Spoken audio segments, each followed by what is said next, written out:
Okay, I'm going to go ahead and call this meeting of the Town of Essex Select Board for Monday, September 16th to order. We'll start with agenda additions or changes. Is there anything from staff? Nothing from staff. Anything from the board? Seeing none, we'll move along to public to be heard. Public to be heard is a time for the public to give feedback and comment to the select board. If you're online, you can raise your virtual hand by clicking the reactions button on the bottom kind of middle of your screen, and there will be a raise hand option that appears. If you're in the room, you can obviously raise your physical hand, and we'll go from there. So if anyone would... Excuse me, does that have to click OK that this meeting's being recorded, so it'll be recorded? Is that them?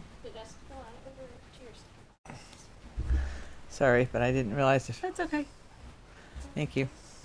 All right, so any public comment in the room, online? Yes. Come on up and tell us your name. Hi, I'm Betsy Dunn, and thank you for allowing me to speak. The other day, I was given forwarded an email about the job description for the new Trails Coordinator, and asked to see if there was anything we should put in there that would be interest of the Conservation and Trails Committee. And I read through it. It's great ideals for having him or her, he, she. The qualifications are excellent, and what they have, that position has to do is a lot. And this is a part-time position. I don't see how you're going to get anyone to apply for this part-time position with what they have to do. I mean, it's quite extensive. Have you all read it? We have a position that we've had open for the year for the assistant manager for the town. And hasn't it been about a year? It's been open for a couple of months. We're interviewing folks right now. Oh, good. And this position has also been open. It was opened last budget when we were doing the budget. The position was agreed to, and the salary was made there for it. And we have other positions in the town that are also not filled, and this is needed. When we were doing our surveys for the Act 171, when we went out in the wintertime and we're talking to people and what do they want to see, a majority said they want to have maps up on the website of all of our trails. And that's our goal. One of our goals is to get that to happen. And we have the wetlands coordinator coming so that they can look at the alternate trail to the one we have currently in the Matthew Forest, because there is a easement problem there. We didn't remember to put the easement on that deed, and so the owner, it's his property, and he doesn't want to have people walking it, so we had to find another way to come around, and we have done that. And so the wetland person is coming. Now, when this came about, when we realized there was a wetland, and Sharon told me that we would need to have a wetlands consult. So I went down to Adrian and I said, I can call. Is that okay? Will you give me permission to call and tell her we need to do this and, run with this? And she said, oh, sure, go ahead.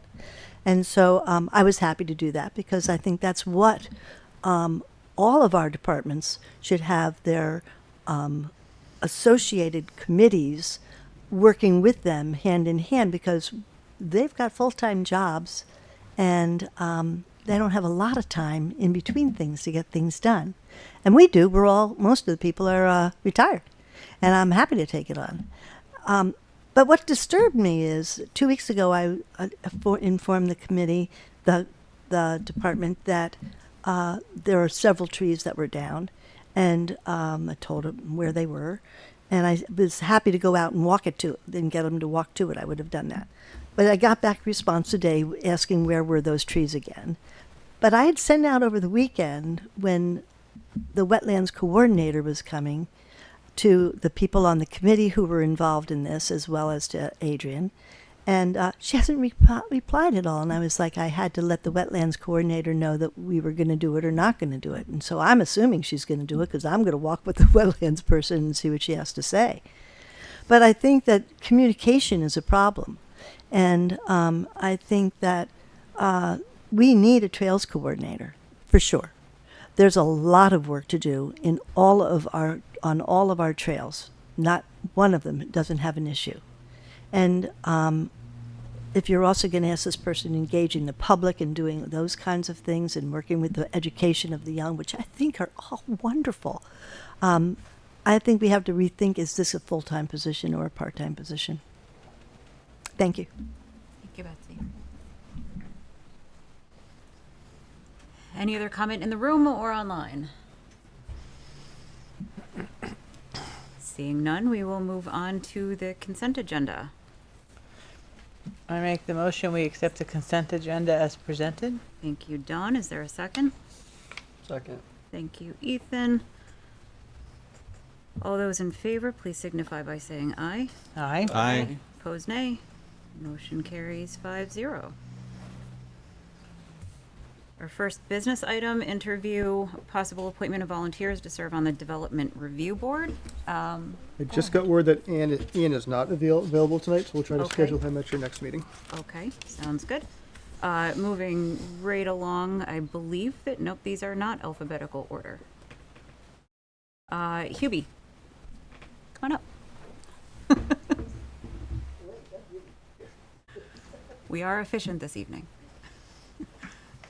Go ahead and introduce yourself and tell us a little bit about why you're interested in the position. Yeah, my name is Hubie Norton, and I live at 9 Maple Lawn Drive out in Essex Center. Been there for, well, it'll be 54 years this fall. So, I've been on the zoning board for quite a while as well. 1983, I think it was, when I was on the zoning board, and I've been there. So, familiar with the zoning process, familiar with the planning process to some extent, site review and so on. My former career was with the telephone company. I was a planning engineer with them, doing network planning and so on. I also, for the last 15 years, worked as a consultant to the state of Vermont Highway Department, doing construction inspection, clerk of the works kind of stuff.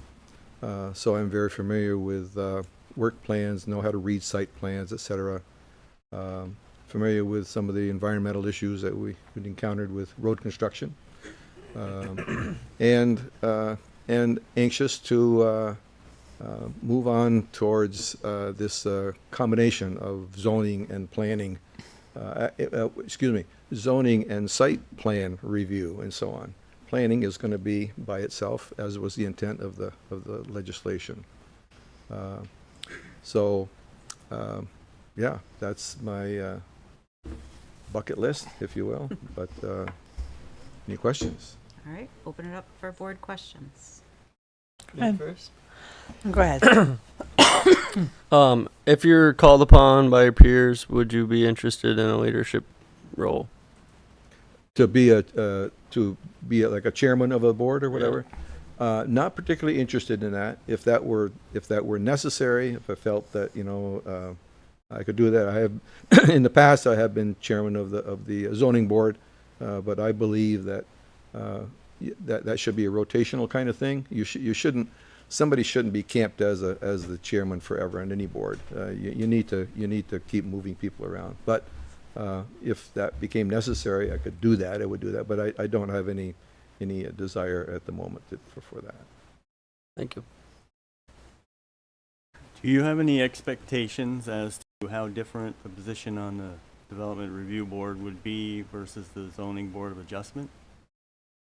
Well, I think I've expressed this in the past that the zoning board, we always were operating as a quasi-judicial board, receiving testimony, acting on applications, swearing in witnesses and so on. And acting on the regulation. My general view of the Planning Commission's process on site plan review and so on, and I'll say this, I've said this before, I've always felt it was a little bit strange that the people that made the rules were also adjudicating the rules. That is, when they were reviewing site plans, you know, they were, you know, that's not the way that government is normally set up, okay? The zoning board didn't have that problem or that issue, okay? Because here was the regulation, and this is what you ruled on. So anyway, I think that reviewing site plans and so on, I'll certainly will need to become more familiar with that process as to when there was preliminary site plan review and so on, and the steps to go through that. But yeah, I believe that those processes are slightly different so I'm anxious to learn more about the site plan review process. But will have that expertise, that experience for adjudicating any zoning regulation kinds of issues, variances, etc.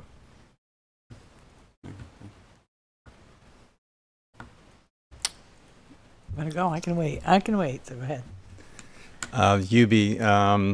If a development review came before the board and there was a significant amount of public unsatisfaction with the request that's made by the developer, and or if you didn't agree with what the developer was asking for, how would you handle that? Well, I think I learned this way back when being on the zoning board, is that the people that reside here come first. So that when you're looking at a situation, it's that, yeah, you need to think about the people that are being impacted by any development. And I'm not saying that they necessarily get a higher rating or higher position, but certainly they need to be heard. I have no problem with people that want to disagree. Or, I mean, it's like, it's just fine to disagree. Let's just not be disagreeable about it, okay? So it's part of the process. So, and if I found something, you know, that I didn't particularly care about or had some issues with a particular developer, I have learned over time I'm not afraid to speak my mind about things. So I won't hold back. I have no political agenda. I have no expectations of becoming governor or anything like that or whatever. So no, I feel I can be honest and forthright in addressing any developer and or understanding public comment and so on as well, because it's public comment oftentimes can be emotional, and oftentimes we found with the zoning board, I know that it's not oftentimes not understanding the process and understanding how they fit into the process and so on. So that sometimes requires an explanation as well. But You have another one? Go You all ahead. set? Well, you've answered. My first question was, do you know what the DRB is and how are you going to contribute? But you've already pretty much answered that.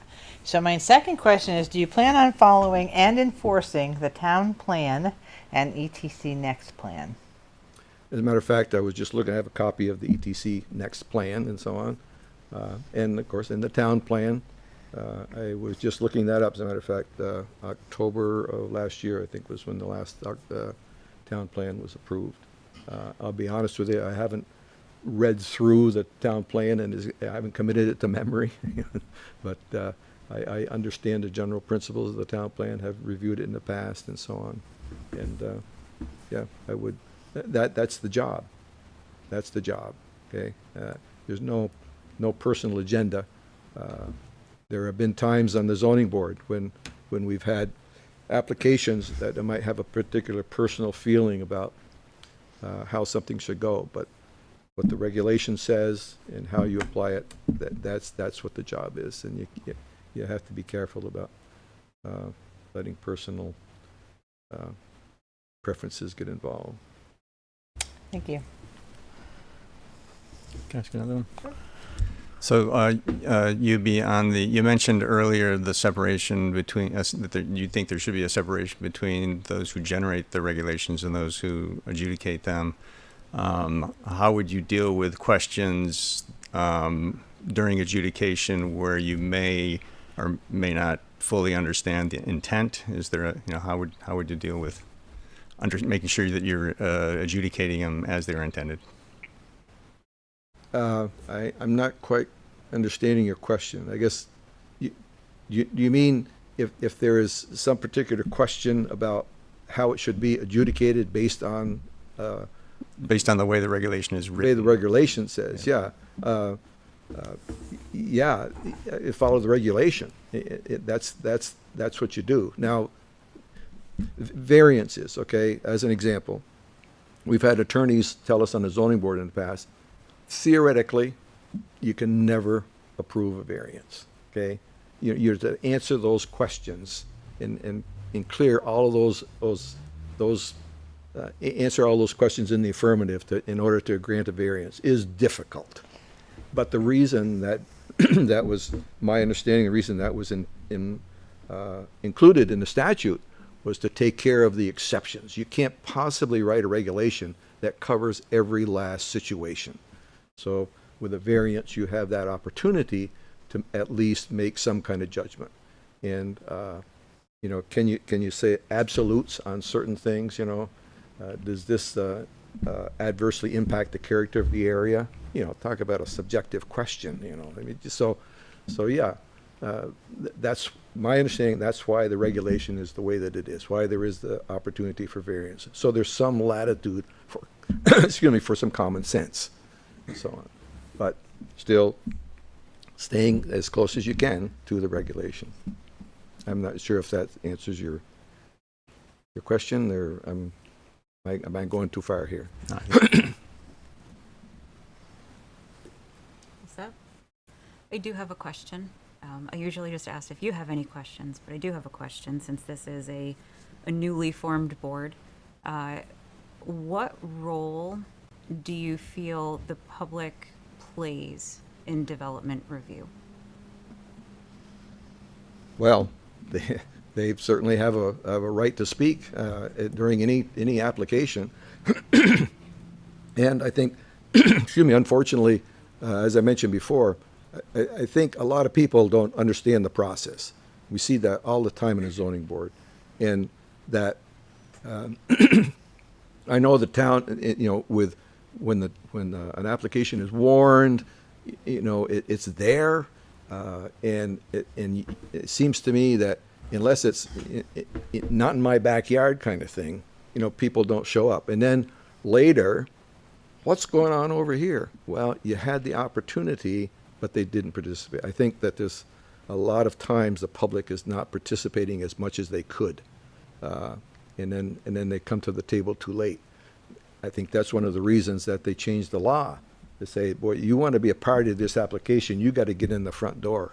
You can't come in at the 11th hour and say, I want to become a party to an Act 250 application, for example.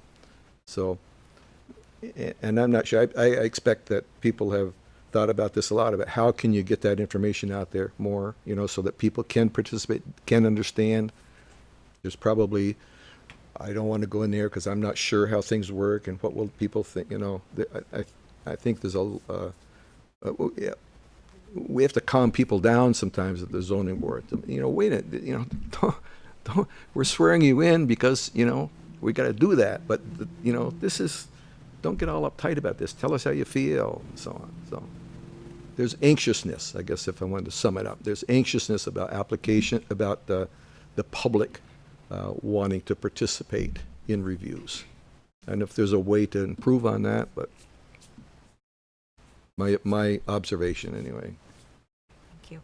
And everybody's all set? The last question is, do you have any questions for us?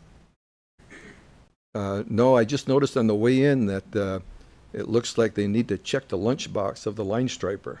There's a bunch of dots coming down the middle of the lane there. So I'm not sure That's what a good happened one. there, but anyway.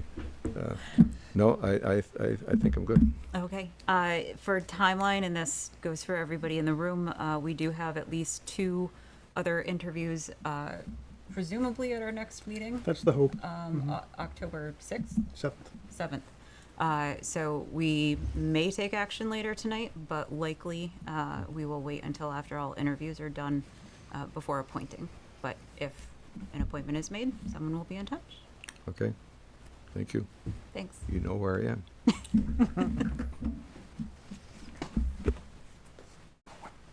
Okay. Next up, Stephanie Bixby. I'm back. Tell us a little bit about yourself and why you're interested. Stephanie Bixby, resident of Essex. I am the current Director of Rental Assistance Programs for the Burlington Housing Authority. So I live and breathe reading and interpreting regulations. I'm currently on the Zoning Board of Adjustment and the alternate for the Planning Commission, though I've been more an active participant than an alternate. I'm interested in the Development Review Board because I enjoy the work. And since I just got started, I'd like to continue, see it through, and be a member of the community that actually gives back and has some sort of say in what we look like in the future. Questions from the board? You first. Me first. Okay, I have a couple questions. My first one is going to be, how have you made it through our zoning regs and I look all at that stuff? regulation not as something to memorize. right? That's a danger. If you think you memorize something, you're probably memorizing it incorrectly. I take my zoning regulations out when I am looking through a site plan, if I'm looking through what application we're looking at, and really focusing in on the findings from the staff report and seeing how I would interpret those regulations and if I agree with the interpretation of the staff. So I think it's a danger to sit there and try and memorize zoning or any type of regulation because you're only going to pick out the pieces that are easy to remember and not maybe that if, and, or, but piece that is very important. Yeah, so that was gonna be. I guess I may have worded it wrongly. I didn't mean memorize, but I just didn't know if you're familiarity. Yes, I have my Is that a right memorized word? Is that a copies word? and I bring them to every meeting. Okay, and so that's been good. yes. Awesome. And then my second question is gonna be, I know the planning commission's been an alternate position, so I don't know what your attendance has been. I'm just talking here, but how is this ZBA? I've seen very few meetings. I've been to one meeting. Yeah, I the was gonna say ZBA. And then 2 planning. I've been to like almost every planning commission since I've been appointed. Perfect. And there hasn't been a time where you've been asked to fill in as the alternate and you weren't able. No, yeah, I've filled in every time. Perfect. Yep. I think I'm good for my questions for now. Okay. Other board questions? Thank you. You're welcome. I'm curious about your time that you've been on the planning commission. Has the work been mostly a lot of development review or more policy making? Solely development review. Total development. So I can see the need to separate because the planning commission, I have not really been to something that's been planning. It's been mostly site review. So it makes a lot of sense to separate the two functions. Do you see any possibility of conflicts between your professional position and a position for the Development Review Board? No, I do not. Thank you. Okay, you heard my question earlier. If a development application comes in that there's a significant amount of public distaste for, or if it's something that you don't agree with, how would you deal with that? So I've seen that. I think it's having an open mind, not coming in with an idea already. I think you can have somewhat of an idea, but I think you have to keep an open mind as you go through the process. Because the developer, there's only so much that a written report can tell you. There's a lot more in having a conversation with somebody that you can understand or get out from what they're looking to do. I think the same is to be said for the public, is they have a right to be heard and to hear their point of view. and they bring good points that you have to incorporate into everything. So I like to come to it with an open mind of how could we make this work, if we could make this work, and take everybody's feedback in and make sure it's aligning with the plan that Essex has for its future and what it wants its community to look like, as well as abiding by the regulations that are written out. So it's a balancing act from my perspective. Okay, I'll go ahead and ask my other question about with separation of the development of the regulation and adjudication of them. If there's something that's unclear or something that interpretation could go one way or the other, how should that be addressed? Or I think it's always good to see how it was done before, to see did we make this decision like this before, always looking backwards. So I do appreciate when staff comes with, hey, this has come before us before, this is how we handled it, going back and rereading the regulation to see where it could be and see if a waiver is a responsible thing to give. Again, going back to, is it in line with the town plan and what we want to see in the future? I think that really has just as much of an impact as the zoning regulations do when you're looking at development, because the two have to go hand in hand. Okay. Well, you obviously know what the DRB is, so do you plan on following and enforcing the town plan and ATC next plan? Why, that would be what we're trying to do here. It's the roadmap, right? It's what has been laid out as the plan for the town. So it's really kind of what we should be following. It's not a personal feeling one way or the other. And I also don't want to go into it with not in my backyard, because that's how nothing ever grows or goes forward. Everybody can say they want growth, and yeah, we want this until it's in their backyard. And then I've had to catch myself doing that too and be like, no, that's not the appropriate response. So yeah, that to me is, with development review, that is the guiding principle, not just the zoning regulations, but what has been laid out that the town wants to see itself look like in the future. And because you are currently a member and alternate to the planning commission, do you plan on giving up your position on the planning committee if appointed, and why or why not? I haven't fully made up my mind on that yet. I go back and forth. It's a lot of time. It would be like probably a meeting every Thursday, so it might get a little exhausting. So I haven't fully made up my mind. I'm kind of interested to see what the planning part of the planning commission is. I think I'm also intrigued to be on the DRB and then shoot over to the planning commission. Hey, you might want to look at this. We keep seeing this come up. Maybe this is an opportunity for you to look at this regulation. Maybe it's time to revise it because it's outdated and old. So my honest answer is I haven't fully decided yet. Thank you. And Stephanie, you already asked the question, or you already answered the question that I was going to ask. So my only question will be, do you have any questions for us? I do not. Okay. Same thing on timing. Someone will be in touch, likely October 7th will be when we make decisions after next interviews. Great. Thanks for coming in. Next up, we have Nick Martin. I believe Nick is on. Yep, Nick is online. Nick, welcome. Hi, can everybody hear me okay? Yes. Yes. Great, great.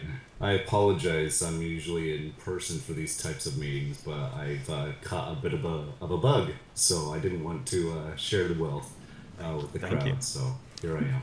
We appreciate that. Sharing is not caring in that aspect. Nick, go ahead and tell us a little bit about yourself and why you're interested. Nick Martin, resident of the town of Essex. I've been serving on the zoning board of adjustment for about 6 or 7 years now. Currently the chairman. Been serving as the chairman for about 3 years, and I have a particular interest in that, just knowing of what the development is and my community, how things are moving along, what's moving in, what might be moving out, and how to be part of that process in one small way. And so this was an opportunity that was presented to me several years ago, and so I jumped on it. Great. Board questions. Me? Go ahead, yeah. Whoever. I got two for you. Sorry, because in my mind, this word could be said two ways. I don't know if that's true or not, but continuity on your application. Can you? I know that word that you put there meant a lot more to you. So could you elaborate to me and the rest of the board what you meant by the reason you're interested in continuing to serve? Sure. The Zoning Board of Administration of Adjustment is going to be disbanded or discontinued in only a few short months, and so with the continuity of having regular familiar faces in the DRB, I think would be important for the town as well as for the staff, working with a group of familiar faces, and having that, I guess you could say, the well, what's the word I'm thinking of? Well, the continuity, and having the information that we've used in the past to be able to use in the future, and having that expertise, I guess you could say, as part of the community. Awesome. And then my second question is, I know you've shown leadership in the past, but if you're called upon by your peers in the future, would you be interested in serving in the capacity of a leader for the newly formed board?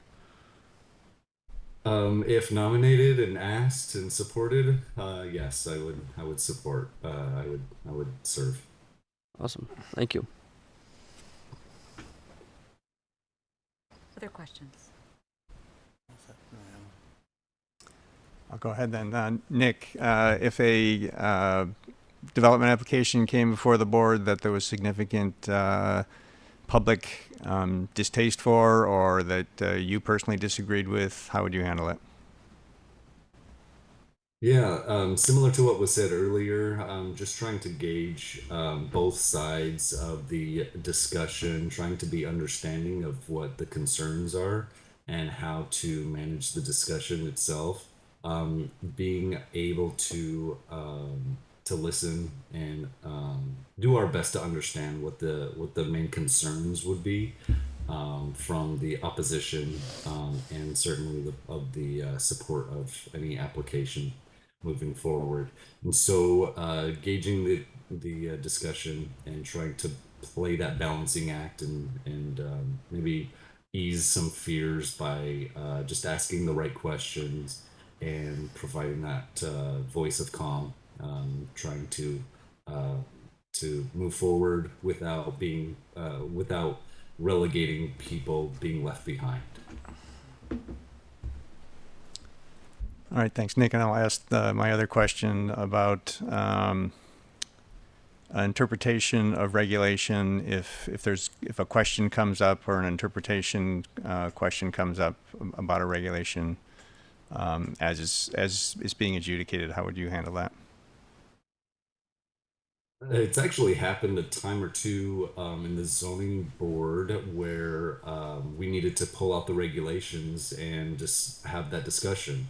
So what exactly does this mean, and how does that apply to what the applicant is interested in doing?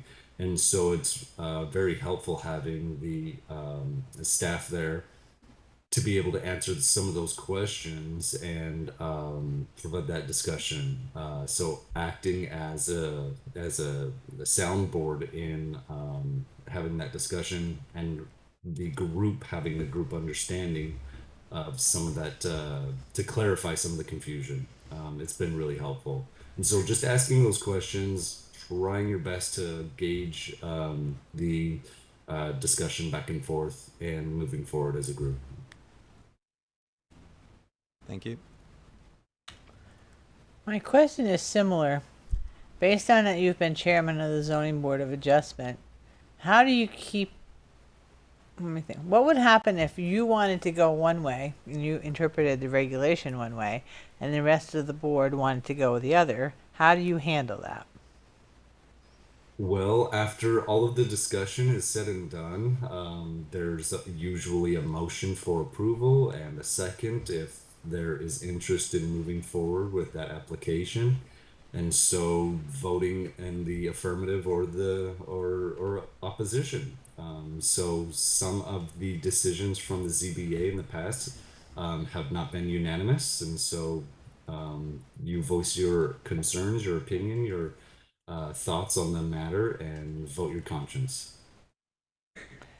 And if you're appointed to the DBA, do you plan on following and enforcing the town plan and the ETC next plan? Similar to my other compatriots, yes, that's what we're striving towards, working towards the town plan and implementing that in our small piece, utilizing the DBA. Thank you, Nick. I would just ask are you very familiar with the current rules and regulations? Very familiar, no. There are times where I need to review myself whenever we have applicants or applications presented to us. All members are presented with a packet, and so whenever there's something that just looks askew or something I'm not very familiar with, that's an opportunity for myself to pull out the regulations and educate myself. And so after doing that and in the moment asking those questions in the meeting, so is this something that I'm understanding correctly? And it's usually Sharon who's there in our meetings. And so we have those discussions, usually pretty brief, but as long as we have an understanding, it's helpful that way. Thank you.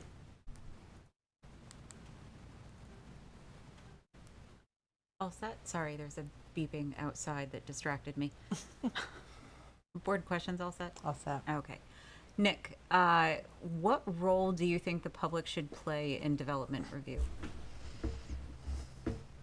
Yeah, well, the public is part of the community, and so they like to know what's going on in their neighborhood or in the town, and having an understanding of what's coming in, what might need moving out, is usually of public concern. And so being afforded the opportunity to ask those questions in a public forum like the DBA or like the town select board meetings, that's a really great opportunity for one to educate themselves about those types of issues. And so attending the meetings, having saying your piece, and being part of the discussion. Not seeing any other questions. I'll ask you one last question. Do you have any questions for us? No questions at this time. Okay. And you heard my bit earlier around timing? I did. Okay. Same for you. Nick, thanks for joining us this evening, and we'll talk to you in the future. I hope you feel better. Yeah, feel better. Well, thank you. Thank you. I appreciate that. Thanks. Next up, we have Sharon Zukowski.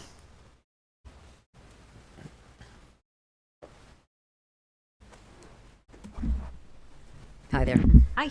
Tell us a little bit about yourself and why you're interested. I am a retired paralegal. My job as a paralegal was to do research on statutes and regulations and interpret their intent and give summaries to attorneys. And I'm also a small landlord, very small. I only have 3 units, and I live in one. And the reason I was thinking about this is I'm familiar with statutes and regulations. I've attended a lot of, I guess they're not, planning commission meetings, and I'm good at reading regulations. I can read site plans. Okay, we'll open it up to board questions. We'll let Ethan go. He's getting Oh, better okay. at this.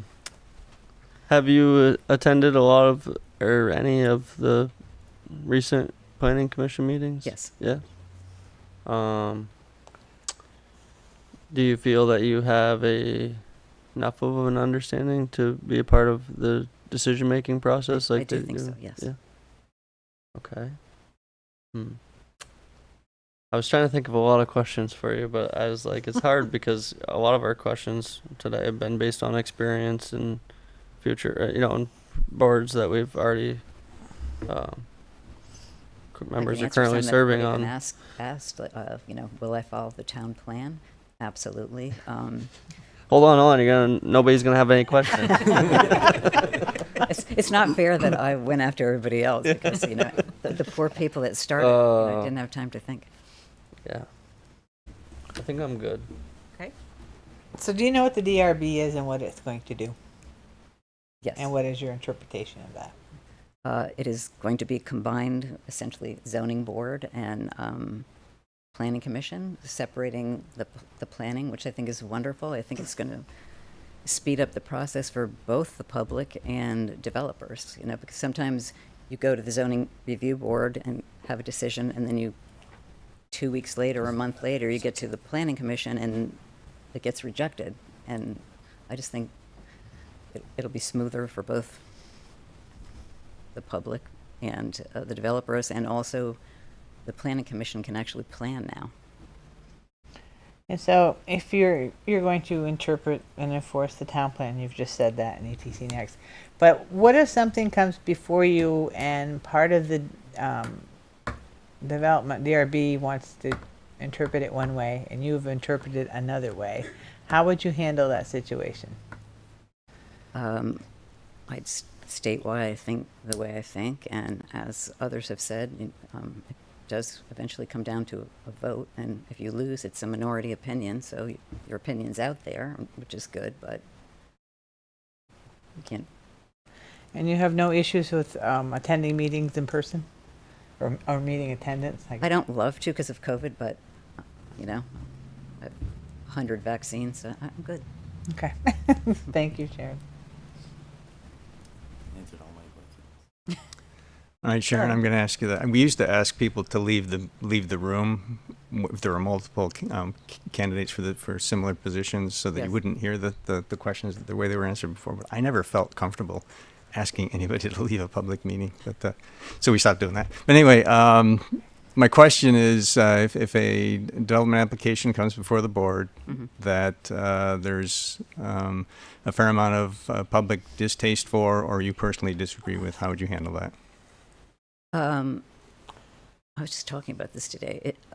I'm sure I'm going to personally disagree with some things, but there is a town plan, there are regulations, and if I disagree with them, then I have to go talk to the planning commission and try to change the regulations. But if an application is before me that complies with the town plan and our regulations, can't really argue it.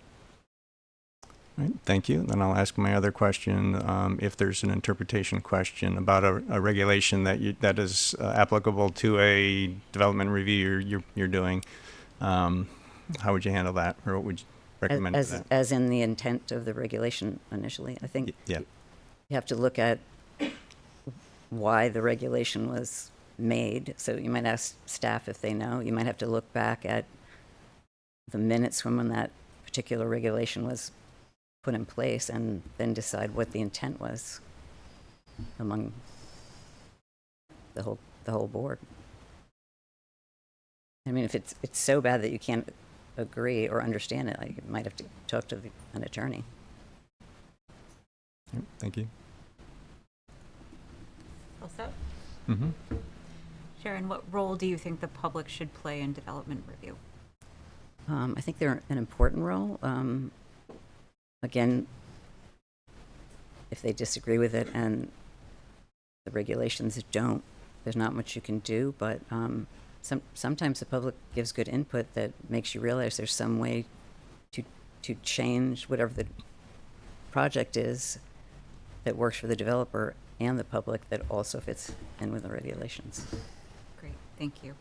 And my last question, do you have any questions for us? I do not. Okay. Same thing with the timeline?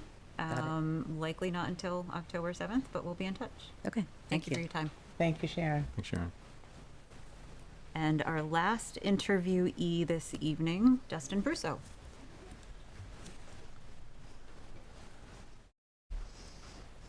Good evening. Good morning. Tell us a little bit about yourself and why you're in. Dustin Brusso, been a lifelong resident of Essex, been currently on the planning commission, been on there for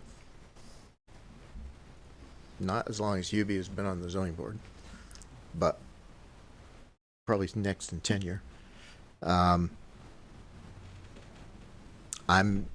on the planning commission. I'm tending to stay on the planning commission, but I'm also very interested in development review. It's a facet of what I've been doing for the community for the last 23 years.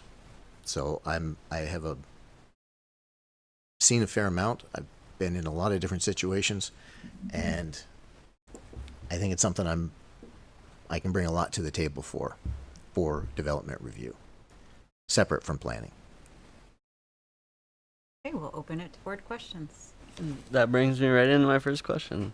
So my question for you tonight was going to be that I know you expressed before your interest in planning throughout this whole process of the approval of the DRB and all of that. Now that we're coming to the implementation. So my question for you is, do you see the DRB as obviously a source where you could bring past experience in making decisions, but do you feel that the DRB, your role in it, would be more of a transitional to see it on its feet and things going good, or are you interested in serving the DRB in full capacity for more than a transition period, as well as planning? I haven't looked at as a transition. Quite frankly, the thought never came to my mind.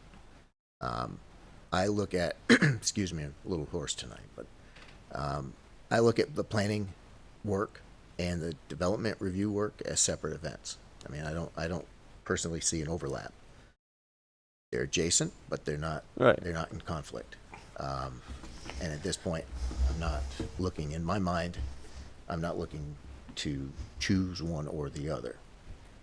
I know that in our early discussions, we've anticipated until we get our feet under both boards, both commissions, looking at essentially, one meeting a month for each and allow the workload to increase or whatever. I know that's still in flux, but the idea is not necessarily to immediately start, overloading anybody at this point.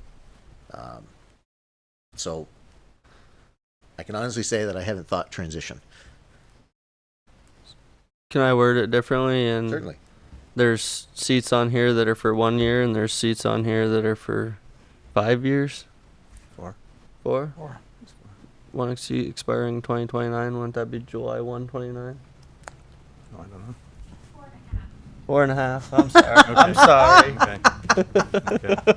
That's cute. 7, 8. But in that capacity, I guess the root of my question is, and you gave me an answer. You did. You don't know.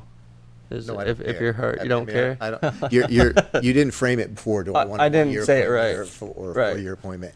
That's up to you guys. No. But my question is, are you planning on staying with the planning commission, or do you plan on shifting to the DRB and staying with the DRB? Until somebody makes that a requirement. We haven't yet. I'm going to separate. I'm not looking to separate. I'm not looking to leave either function away. So I know I hear what you're asking me. That's but fine. That's a good answer. I like that answer. You're right. We have not made that decision yet. It's a discussion that we're soon to have. So I'm good. I would ask, with your experience, which position would you consider you are stronger in? The planning and policy or the development review? Just a question.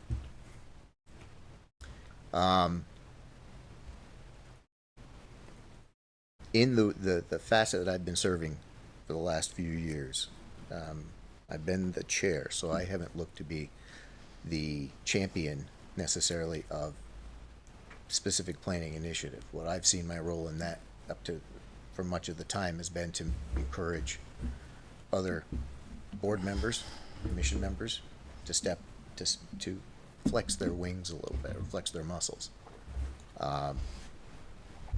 So I don't know that I can give you a good, clear answer. I think I have strengths in both areas.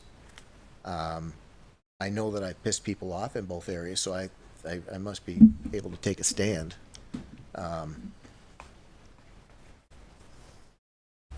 The development review is an exercise. I enjoy doing that, because it's really as long and as messy as some meetings are, it's still a cut and dry sort of approach. I mean, you're evaluating a development application against regulations. Planning is different. Planning is, we've got to get this right or it's going to have a 50-year impact. So planning has greater risk, in my mind, than development review. Development review is, does it meet the requirements or does it not? Planning is, have we established the right regulations? So they're both significant, and I would look to someone else to say whether or not they thought my strengths were in one or the other. Interesting. Thank you.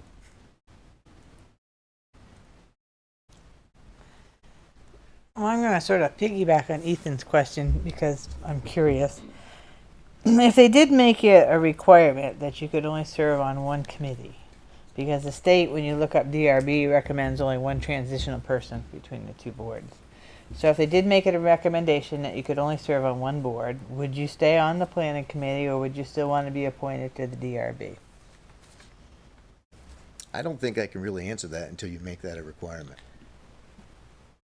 I think, and not to be confrontational, but I'm on the planning commission and I'm applying to be on the DRB because I like doing development review. I have a lot to bring to the table. If you tell me that it's one or the other, that's a different question, and I'm not really prepared to answer that right now. Okay. Quite frankly, I haven't been gearing myself in that world, in that frame, so I don't think I could give you a reasonable answer. That's fair. And as a member of the DRB, do you plan on following and enforcing the town plan and ETC next plan? Well, it's interesting. I've heard that question tonight, and quite frankly, there's a couple different ways you can answer that. Both plans are plans and their guidelines. The enforcement is on the regulations, and until the concepts in the town plan and the concepts in the ETC next plan are transformed by the planning commission into regulations, there's not a lot to enforce. So is it a guiding principle? Absolutely. Is it, if there's a question of ambiguity, you look to the town plan and you look to the ETC next plan and see if there's guidance there. So this is another question I've heard tonight. But they don't have regulations in them. They have guiding principles. They have the targets, they have the scope, they have the vision. So the direct answer is, would I support them? Yes. Would I enforce them? There's nothing to enforce until we codify them into rules and regulations. So it's an interesting question. Thank you. Don gave me an idea. You need to separate that. Yeah. So my quick question is, I know, and I don't remember every single one of them, so I hope you do, but in your guys' last round of updates, was there any small changes even that were incorporated from the town plan that you can use as a reference to when we did the zoning reg update we used? I don't remember them any more than you do. Or was the town plan even done then? Town plan was after. It was after. Yeah. So we haven't had a chance to do that yet. Thank you. Good question, though. All right, Dustin and I have a long history of friendship, but for the sakes, the fact that we're just doing interviews now, I'm going to be asking the same questions I asked everybody else. I don't see any conflict of interest. I may choose in the future not to participate in discussion or vote with regard to potential appointment of Dustin, but that's a future question. But for right now, I don't see a conflict of interest for me to ask you the same question I asked everybody else. So if a development application comes before the DRB that there's public distaste for and or that you disagree with, how would you handle that?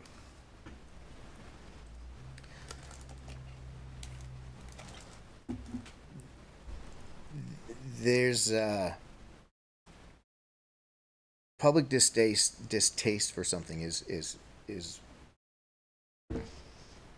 may or may not be under regulation. So the first question is or the first portion is to make sure you take the input. It may not be at the time or the place that it initially is brought up. Like we've recently had a situation where there's a lot of public input that wants to be delivered, but we need to have a different venue so that it can be presented by the public in a good way. Personal, you know, if I don't agree with an application that's in front of me, is that what you're asking, or is it? I have to ask myself, does it meet the regulations? Does it meet the regulations, and I still don't like it? Is there something else? Is it creating an unsafe situation? I mean, the long and short is, if somebody brings an application in that meets all the regulations, sometimes we just have to go forward with it, because that is what the regulations are there for. They're to guide. We can't change the regulations on the fly. If you absolutely, positively cannot, then you vote in the negative. But you really need to be sure that you're voting on something that's a real and not just a feeling. It can be distasteful, but if the regulation says that something can be blue and you really think it needs to be red, but the regulation says blue, then you really don't have any leg to say no for. I mean, that's, again, it's been said, the regulations are there for a reason, and they are there. If there's something that can be, interpreted, then you might have a room to try to convince the rest of the commission of your point of view. But again, in the current framework, development reviews require 4 members to vote in the affirmative. It doesn't require a unanimous decision. And the idea is to present your opinion and be respectful of everyone else and move forward. Is that close to what you're asking? That's what I was asking, yes. Thank you. The other question is, if in that review you find that there's a regulation that could be interpreted multiple ways, or there's disagreement on how to interpret, how would you handle that? To begin with, I put a lot of trust in staff, so I'm not looking to contradict them. If there's something that I feel that there is variable interpretations or multiple interpretations, then again, it's a discussion amongst the commission. If it can't be resolved, it may need to go to get a legal opinion. That doesn't happen often. And again, it ultimately comes down to it needs, decisions of the commission. Commission currently need a 4-person majority to move forward on something. And that might be in your interpretation. It might be somebody else's interpretation.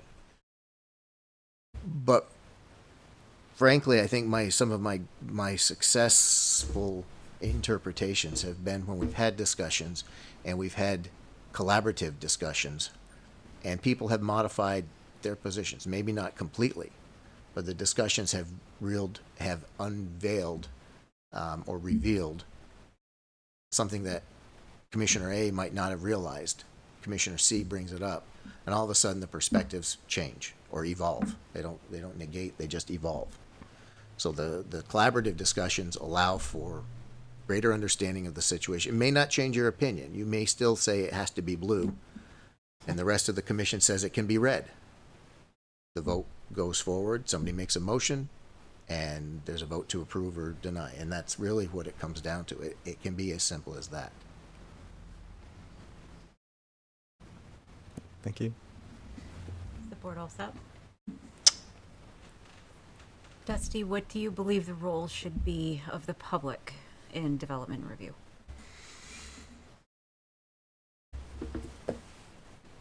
Not the same as it is in the current world. Because much of development review is basing the development in front of you against the current regulations. Those are already done.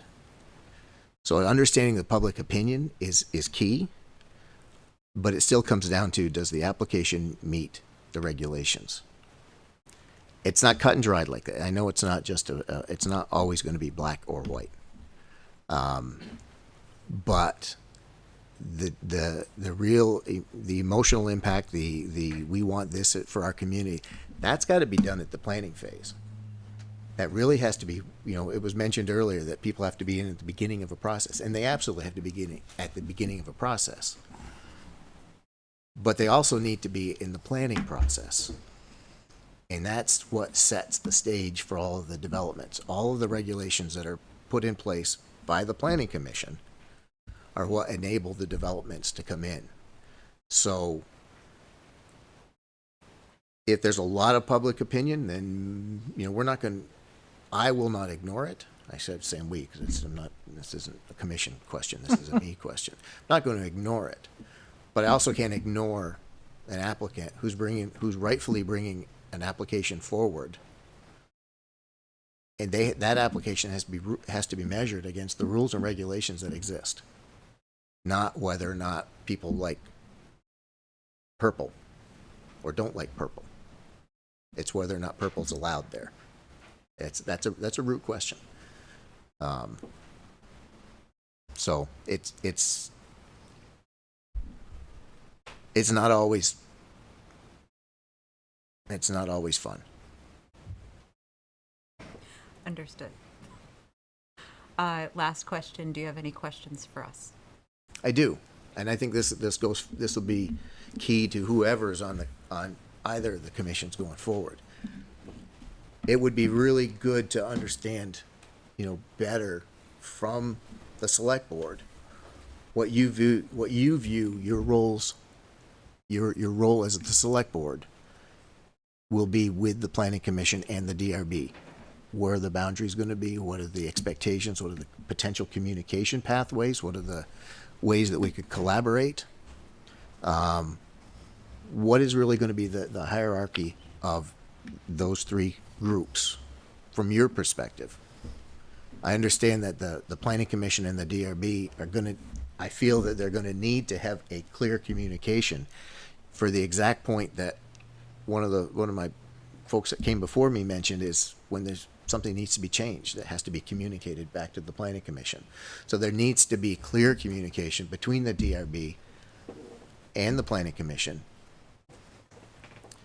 potentially the Select Board, if there's changes in sewer capacity and so forth, that needs to be communicated. So there's going to be different needs, different communication threads that need to be established, new communication threads, I would say.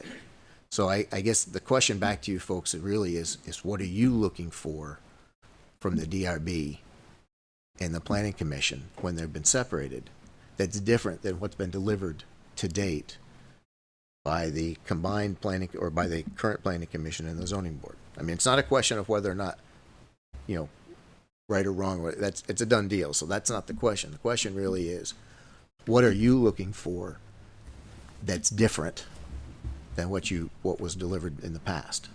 Are you looking for establishing new boundaries? Are the boundaries the same? Because the legislature separated, the Planning Commission and the Select Board pretty clearly in the past. Is the DRB following that same line of separation? Is the Planning Commission have a different approach now? So I think there hasn't been, to my knowledge, or at least at the Planning Commission level, a lot of feedback to date from the Select Board about what the new vision could be. And I don't think we should be developing it in separation, right? So even if the future says Select board is gonna be completely separate, where you guys are we're not gonna touch you guys. We should have that established in a collaborative manner up front, and that would help set the rules and procedures, it'll help set, the expectations and so forth. Yeah, and it's, speaking for myself, obviously, the board hasn't collaborated on what I'm about to say, but, the statutorily, the select board has authority in statute, planning commissions have authority in statute, the DRB has authority in statute. I don't see those changing, nor do I think legally they could change. But to your point on increased communication and collaboration, I've always felt that, Stephanie's point is having those regular feedback mechanisms from the DRB to the Planning Commission to say, hey, we keep running up against this question, or this is unclear. How can we work with the Planning Commission to have that feedback loop so that we can update the regulations so that we're not constantly bumping up against this issue or this question that keeps coming up. Recently, I think you got my email, but recently I've been making a concerted effort, and members of the Select Board have been invited to participate, obviously avoiding a quorum for legal reasons, but reaching out to every chair and vice chair of committees, boards, commissions, to really bridge that gap as far as communication and feedback goes. So that if something is coming up, if you have an idea, updates on work plan, just to bounce an idea off of, not only the select board, but also other committees, commissions, boards, we have that space, regular time every month where we can meet, we can chat, we can deepen those relationships. So I see that as a step in that direction. But I also think that there's some opportunity to do more as far as joint meetings go, if there is a rationale for meeting in an official capacity, to understand how the full select board feels on any items that come up, such as, changes to zoning regulations, things like that.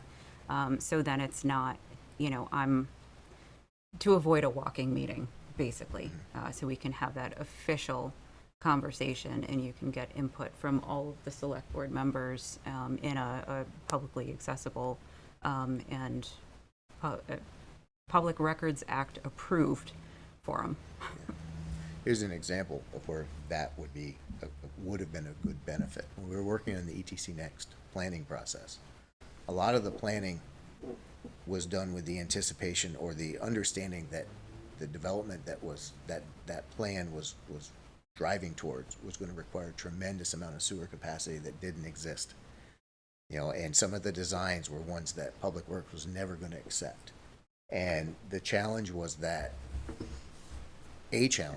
we weren't able to really present that. We didn't have a forum to gain some administrative discussion points on that, because if something was never going to happen, then it would have allowed us to pivot and maybe brought focus a little different way. So I mean, there was opportunity. You hear over here, Public Works is never going to accept that, or the select board will never change the capacity, and that sort of changed the way that some of that development of that plan happened, and still is gaps in being able to fully implement that plan because there isn't the capacity to implement that plan.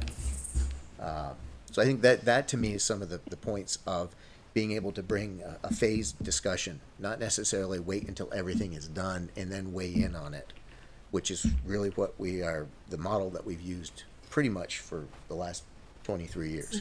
Right. And I do think that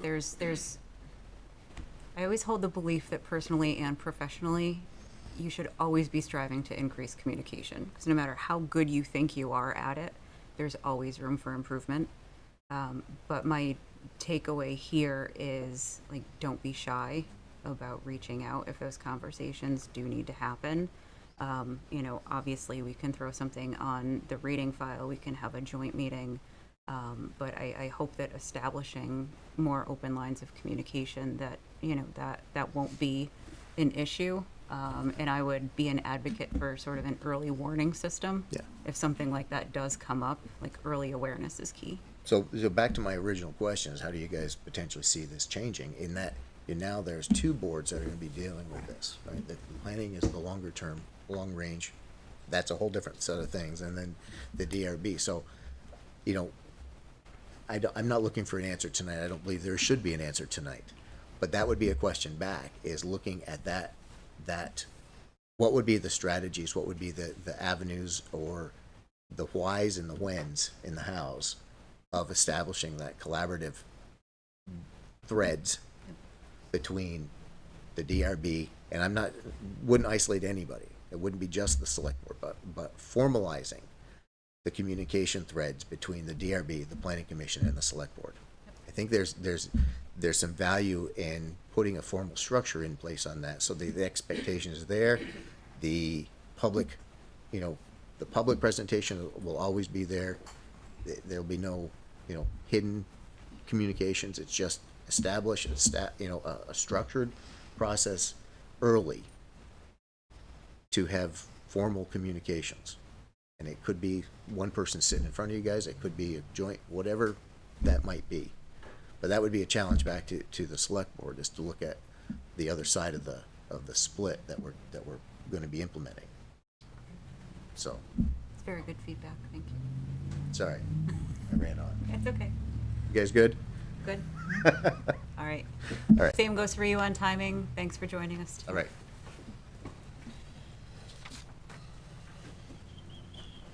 On to item 6B of our agenda, consider approval of Energy Committee request to amend Energy Committee charter and become Energy and Climate Commission. Good evening. Good evening. Thank you for putting me on the agenda tonight. My name is Will Dodge. I'm the chair of the Energy Committee. I'm going to just kind of read from sections of the letter, but I assume that you've taken a look at it, but just for the benefit of the public. We're proposing to change the committee charter to become the Essex Energy and Climate Commission, or the ECC. These proposed changes are founded upon various action items that are in the town's recently adopted 2024 action plan, and from the committee members' individual participation in the workshops, and in some cases leading the workshops that led to the town plan's adoption. Specifically relevant is action item 5.11 of the town plan that basically says propose amendments to the Energy Committee charter to encompass greenhouse gas emissions and climate change. Other provisions that were in the committee's or potentially the commission's purview from the 2024 plan include a whole series of articles or sections of Article 5.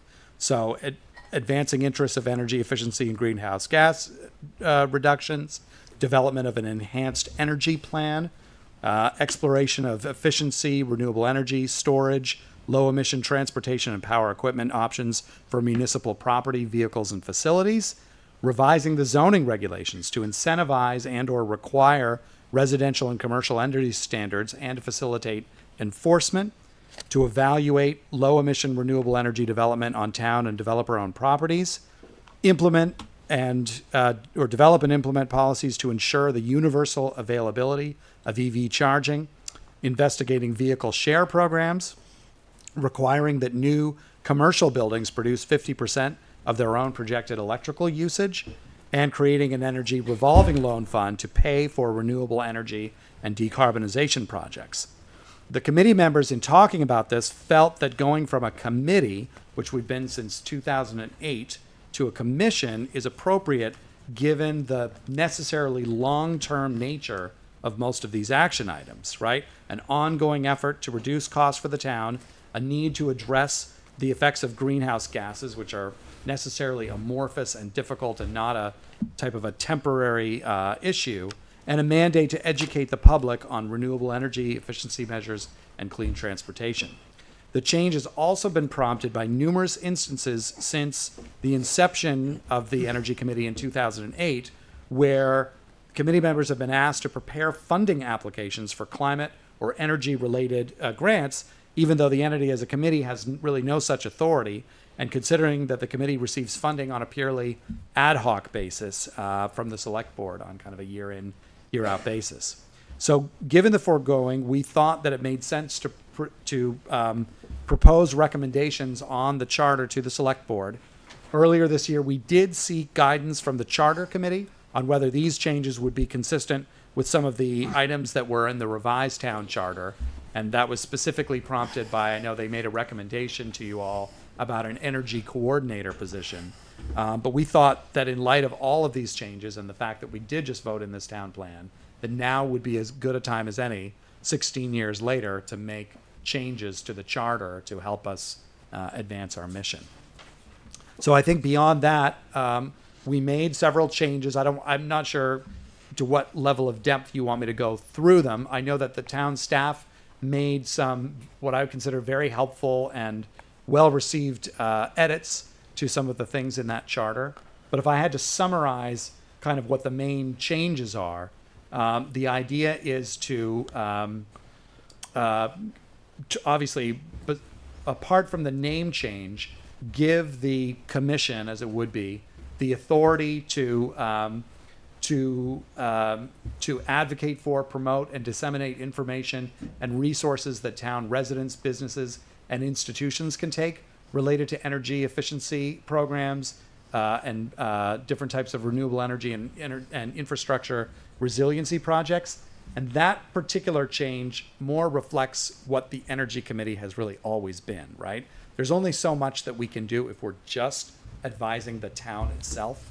So I think that I and several chairs before me, and really all the committee members I've ever worked with, had the pleasure of working with, have taken the position that part of our responsibility is to educate the public at large on different types of incentives. So we spent 5 days, for instance, at the Champlain Valley Fair, staffing a table and end up having pretty good conversations in total with about 350 people to talk about various incentives, whether it be for EVs or for weather efficiency. I felt like it was well received, and we've had similar positive feedback. And so part of the idea here is to build upon both that fact of what the committee has actually done, as well as these various mandates that are in the new town plan.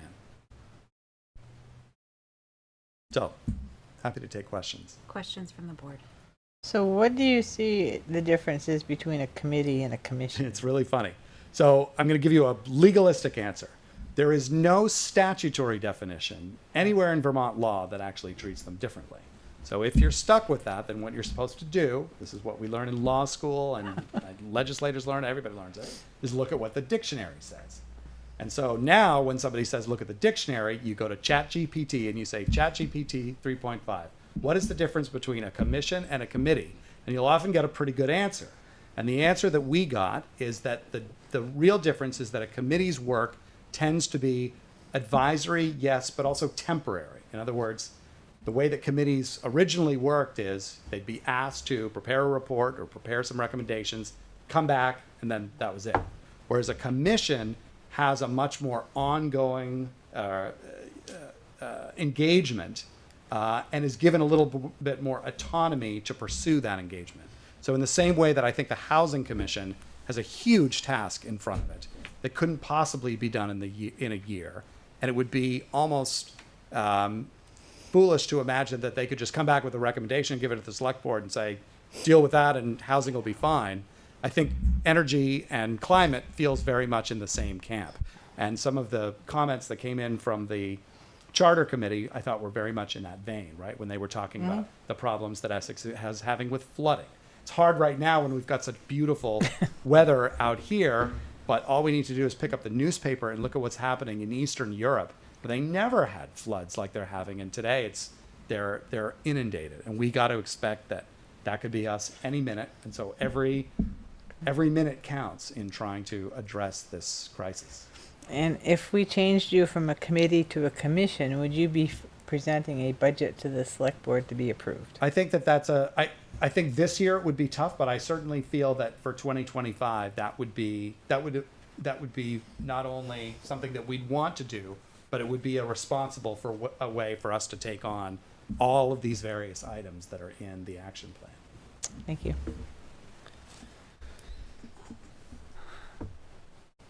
All right, I got a couple questions for you. So, I will start with the charter. So my question there is, and this is kind of a question to the select board and Greg also, but I had thought that we were including a July 1 date with all of our organizational rewrites, organizational meetings. Because I think that the conversation that came up before, it says that it's organizational meeting, elect a chairperson, all that. But then the question was always, well, let's just say, for an example, Will, you're the chair right now. We put up a new board. You decide to do the organizational meeting at the end of the year when you leave. Right. So I don't think it was ever an instance of it happened. I think it was an instance of as we go through and update them. I don't remember the language we landed on. I feel like it was like the for 30 days within July 1st with I think it was as the understanding that you practical after the yeah something. sort of the But I just noticed that that language hadn't had any change to it, so I was gonna add that. And then let me go back to the red one here. Where's my red one? There we go. The only other question I had was I don't understand the sentence about the purchasing policy. It's letter F, and it starts with the word accordance. That's me. That was something that I added in there. I see the comment, but the sentence literally starts section F blank accordance with the town of Essex purchasing policy. Yeah, I think the And formatting got a little weird on me when I was trying to put that in there. The language currently says create annual reports on energy projects and to assist other town and regional committees. So the energy committee changed that, basically forget the F. So it would read to apply for grants and secure sources of funding for projects and activities of the commission. And I think the energy committee said subject to approval from the town manager. I just changed that, proposed changing that to in accordance with the town of Essex purchasing policy. There's some thresholds where staff committees can make purchases without the town manager authority. My main concern would just be in keeping with our existing policies. okay. So to clarify my question, neither one of the Fs are correct on either the crossed Looks out to be or like the no. redlining should have crossed out the second F that comes directly after activities of the commission, and for whatever reason didn't cooperate. Activities So of the that commission. what the sentence that Greg just read, it should just be that there's an E to apply for grants and secure sources of funding for projects And that moves activities of up. the commission, and then that what shows G down there really ends up being F. Okay, and F goes with E. The subject to approval from the town manager that goes after Yes. activities of the commission. Okay. Yeah. I was reading it and I said, I don't know, but I can't make it make sense, so I'm gonna It jumps ask. into 2 and 3 and 4. More than 5. reasonable. track change is always And then Yeah. the only other questions I had with the charter was, I was just curious about the comment about the terms. Is that standard writing that we use for everything else? The comment is from me. It says in there that the commission shall not, where is it? Sorry. Would need to start anew. Right, it says the commission shall consist of 7 members, 3-year terms, provided that in creating the first commission, 3 appointments shall be for 1 year, 2 for 2 years, 2 for 3 years. I think that's a holdover from the original language, so Okay. I was just questioning if that's necessary, and to that I would I'd look to Will to see if that's something they Well, want to it's funny completely because Will restart. was going to look to you to say, is it necessary? I thought it was necessary because it was in the original, and it was something that, Yeah. might needed to have been kept for whatever reason, but. Yeah. We have not done a legal review of this at Okay. this point. Yeah, I was just reading it and I was like, these are my red flags.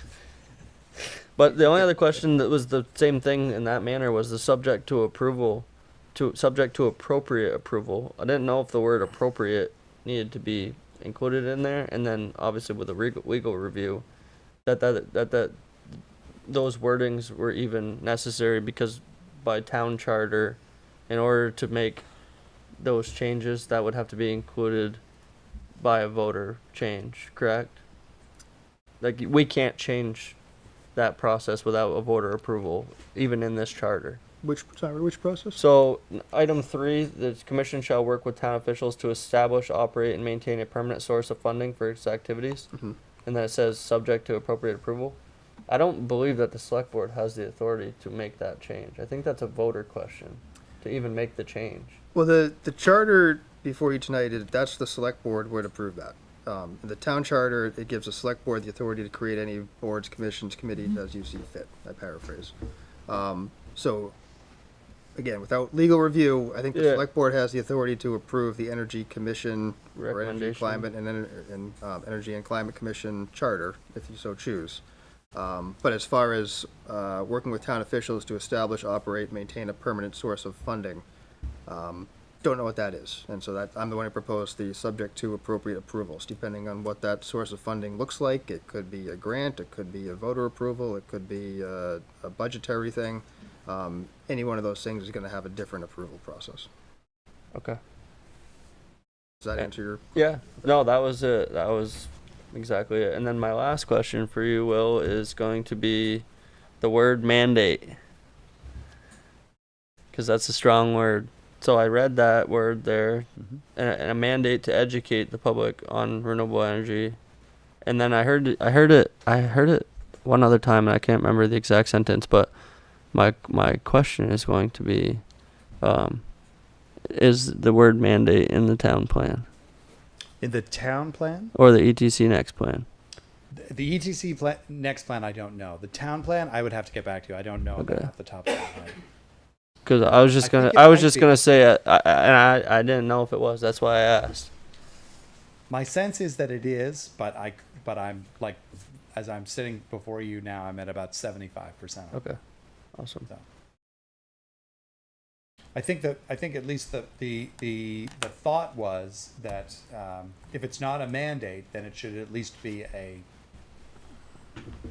authorization, right? In other words, like why would you have anybody in your town trying to go out and educate or to Right. spread information, especially in the time that we live in when there is a lot of disinformation. Right. I think a clearer statement on that point makes a certain amount of sense, right? Just in other words, it imposes a certain responsibility on us to remember that, hey, like we're trying to speak on behalf of the town and do the right thing for the town when we're in that mode of connecting with the public. Okay. So it's a mandate to the committee / For the commission. committee to do the education. Not a mandate for, like, Right. mandate the members of the public or residents Right, to right. do anything. Right. Yeah, okay. Yes. Okay. Perfect. I always just see that word and I'm like, how did you use that word? Yes, it's a fair point. Because And I think- you can lead people to things and have them gladly do them, even long term people who've been doing things the same way. But you tell them that they have to do it and all of a sudden they don't. Right. So I was just curious from my own learning, and we don't have to keep going on about it, but I was just curious, is that word in the town plan? Because if it is, I'm gonna go find it and read it one time. Thank you, Cam. Other board question, Andy? Bill, you mentioned that you didn't think you had the authority to apply for grants. And I'm assuming that you took the existing charter and made changes to it. So there's a line in here that's crossed out and it says, it's number 1. The committee may request grant funding subject to select board approval to carry out its duties. And so I think you already have the authority to request grant funding. So I'm not sure why you think that, what is there a change that you're really asking? I'm not sure what you're asking for there. Well, sorry, you're saying in section. It's hard to tell where it is because Yes. there's a number 1 that's crossed out and it's between a 2/4 and a 5. It's the penultimate paragraph or the penultimate. Actually, it's the third from the end.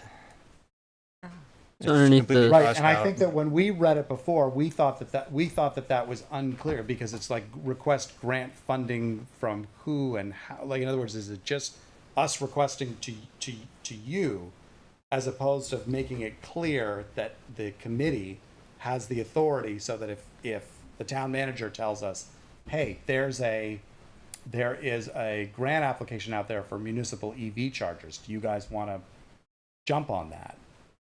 The way that I read this, it's not as crystal clear as it could be that yes, the committee has the authority to work with the town manager observe all the appropriate policies, or whoever it gets delegated to complete that application together and submit it on behalf of the town.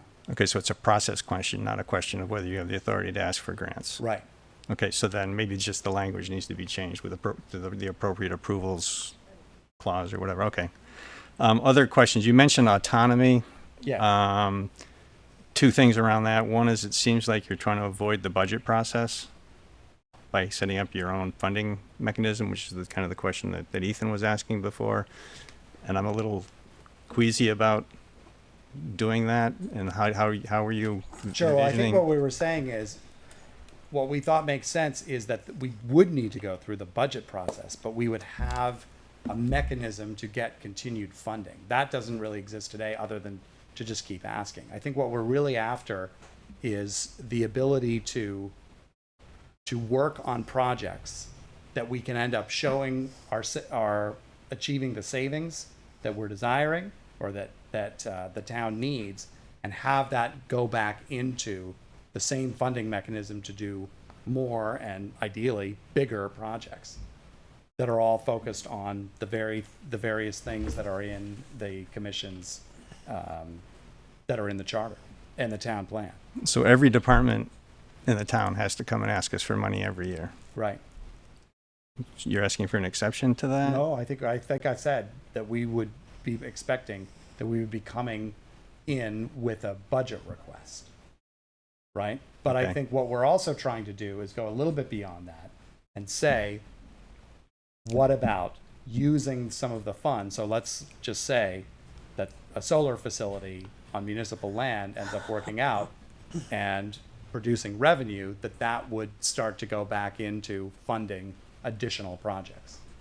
Okay, so Right. you're asking for But savings. that's jumping ahead. Okay, yeah. Where So I think we are. In other words, we haven't actually provided a proposal to you yet, nor have we developed one.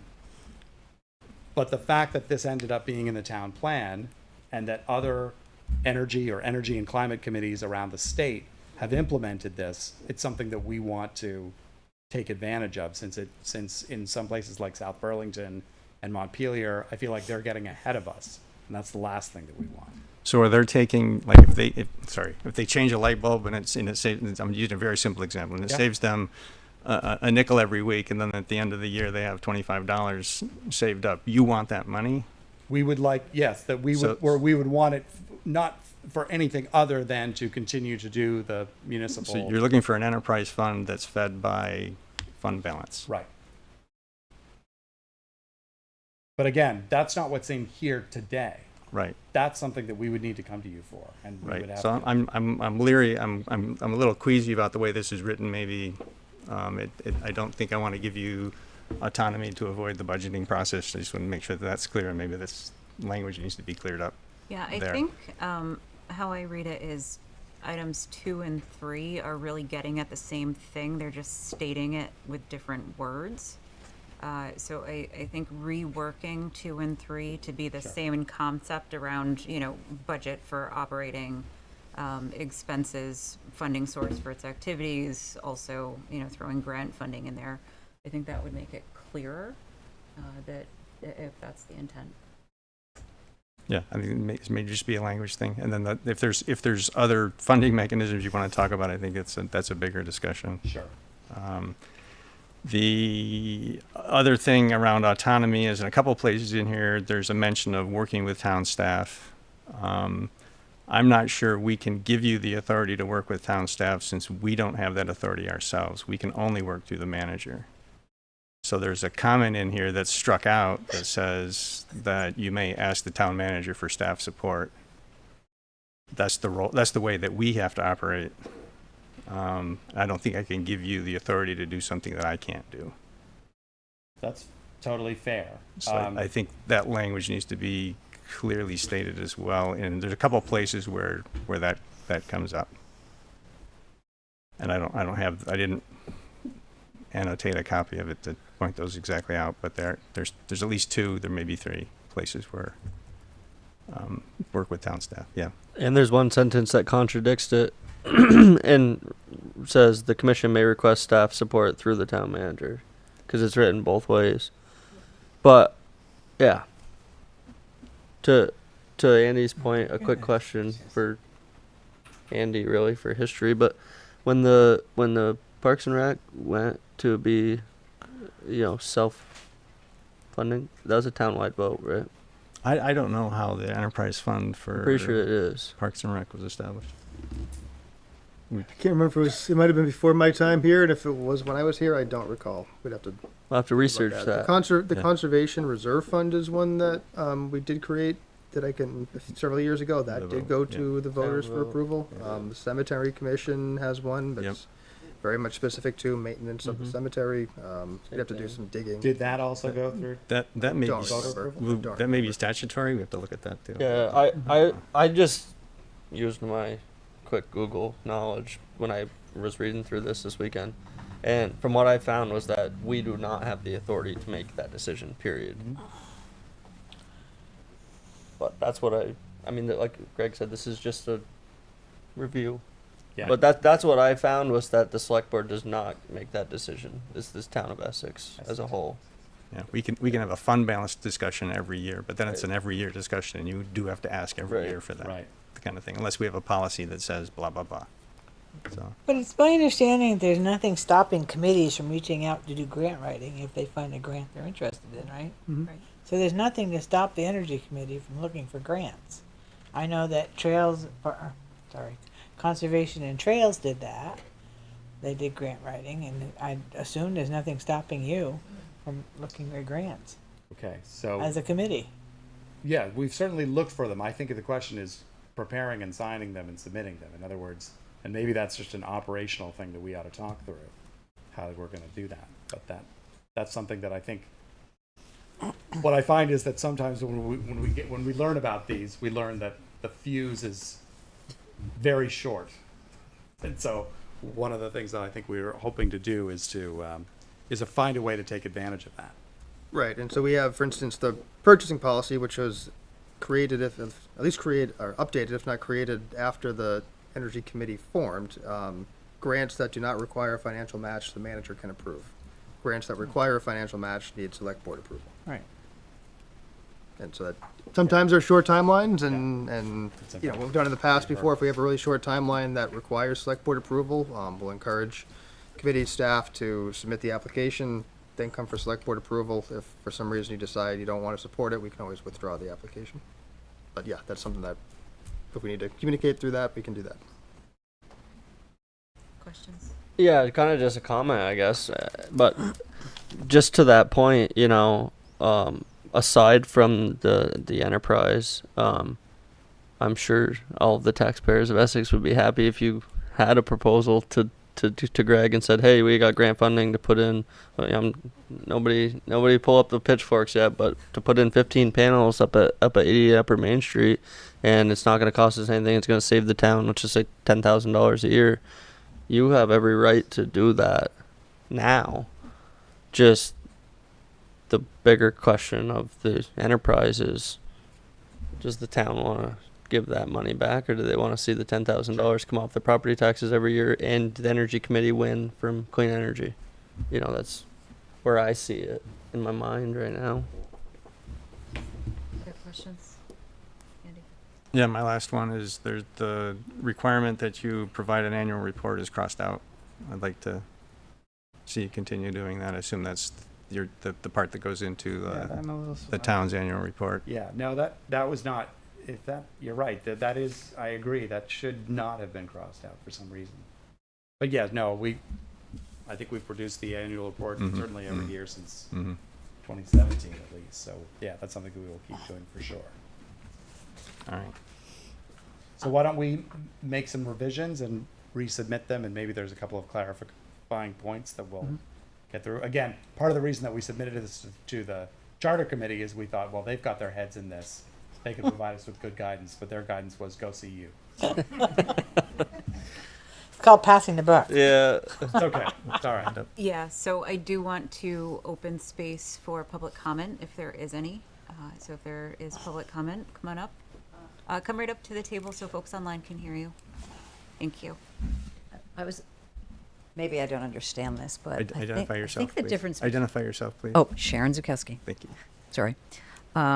I think the difference between a commission and a committee for me, because I'm thinking of the Conservation Committee, is not the town giving more money, but having control over it. Like often a commission will have its own account. So if you get grants, they go into your account. If the town decides to give you money, it goes into that account, and you can manage it and do what you want with it. And I think it gives you the ability to get more grants without having to come to the select board every time to ask, can I get this grant? Because I remember when I was in the Conservation Committee, I tried to get a grant, but I had to, and there was like, I had to wait 2 weeks to ask the select board if I could get the grant, and then submitted the grant. By that time, 75 other people applied for the grant, and I was last. So I think a commission often relieves staff time and select board time versus having control over,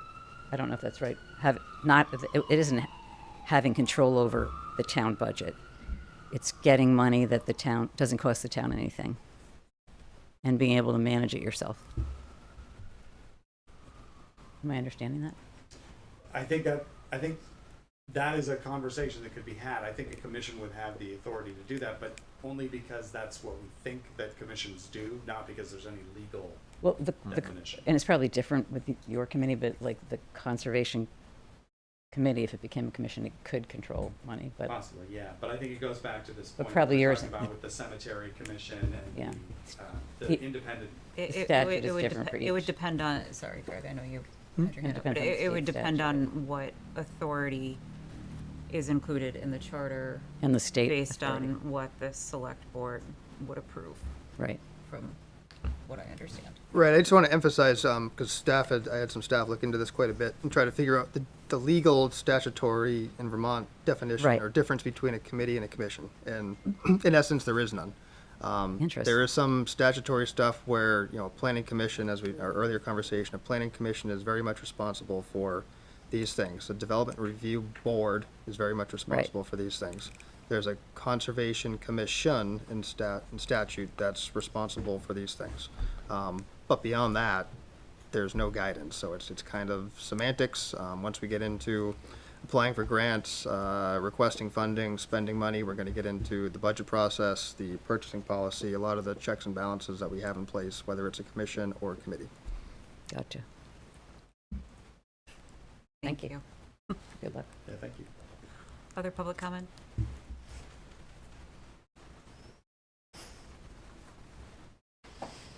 Ken Signorello. My fine was a little bit slow. It's 20 times. Mandate is in the town plan 20 times. Interesting topic. You're going to probably be hearing from the Conservation and Trails Committee on a similar topic down the road or in the same process. Most important thing for me, and I think for the Energy Committee / Commission, if it becomes one, is the ability to apply for grants. That's really, I think, the nugget of it. And right now, in the current mission, our mission statement, and I believe yours as well, we cannot represent the town in any matter, which means we can't really apply. We can't be the one asking for a grant. That will have to come to our staff representative, and then that representative would represent the town in applying for that grant, slowing down the process. So a simple suggestion to solve this problem might be give the commission the authority to apply for grants, but accepting the revenue for the grants and the strings attached might be reserved for the town manager or the select board. Simple way around that problem. This way you can act quickly as a commission, represent the town in the matter of applying for a grant without any supervision, but the acceptance of that money, because there'd likely be strings attached, should be reserved for select board and or the town manager. That's my suggestion to solve the problem. Thanks. Thank you, Ken. Any comment online? I don't think I see any hands, but my eyes are a little worse. No, there's no than they hands used up to be. online. Okay, thank you. So with that, I'll bring it back to the board. I haven't heard anything that leads me to believe anyone would like to make a motion. I think that you've heard our concerns and comments, and I would assume that you would work with Greg to bring another draft back to the select board at a future date. Absolutely. Oh. I just also, while I'm here, I want to thank the fact that my committee members came in, and I know that they're They are big advocates of this as well. So we will go back to work and get you an updated draft. Thank you. Appreciate it. Thank you. Thanks. Yep, thanks, Will. Thank you all. Good luck.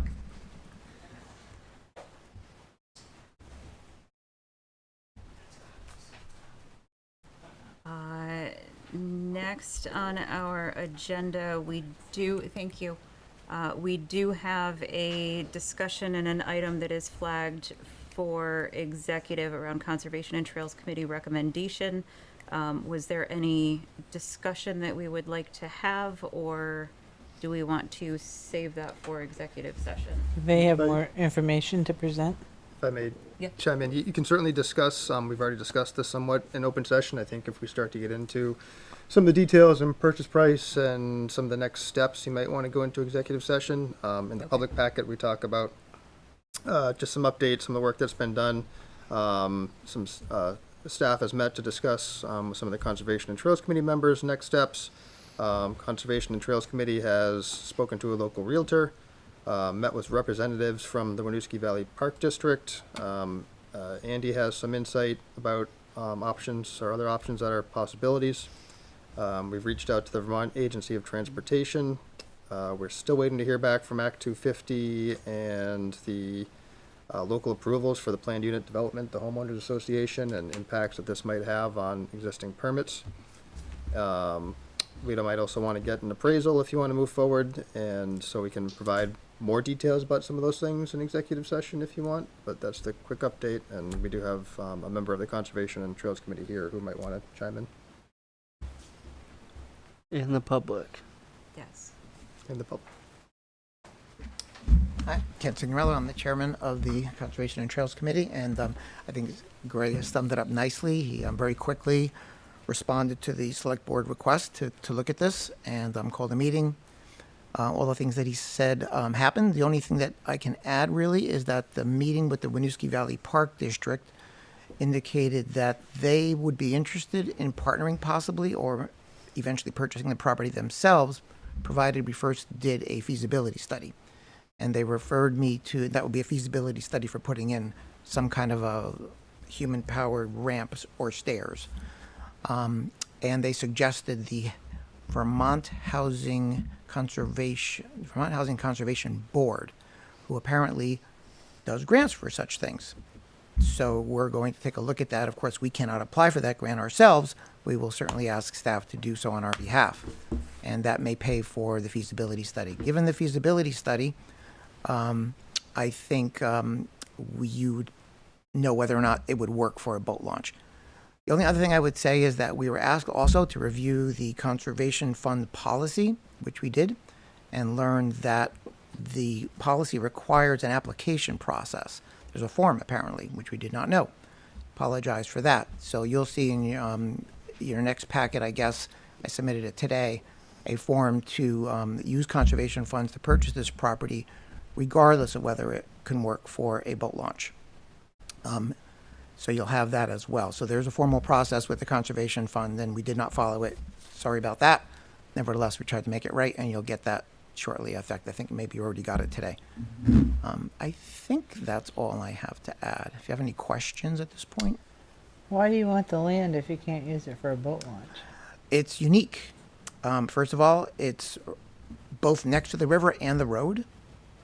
It would serve as a wonderful park, just as it is now. It just cleared a little bit. It is warrants, you'll see from the application, does it warrant conservation? And we think it does. It's unique in that aspect, being where it is. It's undeveloped at the moment. Not prone to regular flooding, which is quite unique to be for where it is. It's a special property. Thank you. Do we have an anticipated date when Act 250 may respond around the permit for the property? Not that I've heard. Not that I know. Any other questions from the board? Did Betsy want to say something too? No, No? Okay. Okay. My fellow committee member. Okay, seeing no questions from the board, I'll open it to public comment if there is any in the room, online. Do not see any. So yeah, we'll anticipate that form. And thanks for the work. Uh-huh. Next on our agenda, consider approval of policies for Vermont Community Development Program grant eligibility for adoption at a future select board meeting. Welcome. Thank you. All right. So I'm going to jump into some explanation here. We also have Amy Dimitrowicz from Champlain Housing Trust online here. She is working with us on this project and can probably answer some questions better than I could. And Greg is pretty well versed in this as well. So you'll see in your memo that the town has received a grant from the Vermont Community Development Program, and it is for some recovery housing, and we are working with Champlain Housing Trust on that. It's almost more like Champlain Housing Trust is working with us on it. So they were kind of the pass-through for a grant for them. One of the requirements in order to receive this grant funding for this recovery housing is that there's some policies that are required to be adopted. And so there are two different ones. One is the Municipal Policy and Codes. That's Form MP1. And then the other is the Residential Anti-Displacement and Relocation Plan. And there's a lot of different policies, in particular in the MP1 form. And the Residential Anti-Displacement form is not maybe quite as complicated. Two differences between those as well. The anti-displacement form only applies to projects that are funded directly from the VCDP program. And so any sort of policies, any sort of regulations, requirements just would be, for example, applying to this recovery housing program, not townwide. Where the other form, MP1, is a bit more broad. So any of those policies would be considered townwide. So again, the town is required to adopt these policies in order to be eligible for these funds. So that's in particular for this recovery housing program or project, but also too for any future funding that we might want to have from the VCDP program. I guess P is program from a little redundant there when I said that. So that could be some sort of housing or economic development grant that we might want, say, for our municipal site in the future. So just something to keep in mind that these policies or having these adopted could help us in the future with some more funding. Now you notice that there are a lot of different policies. Some of them seem like they're maybe more complicated. And we have done as staff, hopefully our due diligence trying to understand these. We've run them by the town attorney. We've talked with the state quite a bit about these. And admittedly, you'll see in the memo that we still have some questions about these. And so we're trying to sort through them, trying to figure out if we're comfortable adopting this. The state has said that we should adopt as is. Other towns around us have done this. But they also said they're open for some discussions to see, if we have some real discomfort with something in particular, we can try to talk it through with them. That's kind of where we are. Again, this is required for this grant funding for this particular program. We're in a bit of a time crunch with them. We need to expend some money by March of next year. And in order to do that, we need to have the policies adopted. Just one more thing. You'll notice that we did adopt these policies before, years ago. They have since expired. Some of the policies have changed a little bit or more. They've been added to with additional policies. So this is not new. Other towns have also done it, just to kind of refresh on that. So there you have it. Now take a deep breath. Thank you. I feel like I said that awfully quickly. So, I don't know, Greg or Amy, if you want to jump in with anything additional. I think you covered it mostly, Catherine. The only one thing I'd add is we're still waiting for the town attorney to really give final review of these things. As Catherine said, the state pretty much told us we have to adopt it as is. There might be a little bit of wiggle room, but certainly don't expect there to be any wholesale changes. The other impact this might have is Catherine and I are sitting down with Travis Sabatasso later on this week to just really make sure and understand what this means or what this would do to some of our other policies, in particular personnel. If we're going to have to adopt these, we just want to make sure that our other policies are in keeping with this. Maybe it's an update to the personnel guidelines in particular to just make sure we're not conflicting. Most of the stuff is in there already. It just might need some tweaking and revisions on our side. But because of the time crunch, we want to bring it to you now for that first step of approval for future adoption, and we hope to have the final review done by the October 7th meeting and can make a final recommendation there. Amy might have more to say about the specific projects. I guess I'll just start by saying thank you for considering this, first of all. The funds these are federal funds that come from HUD.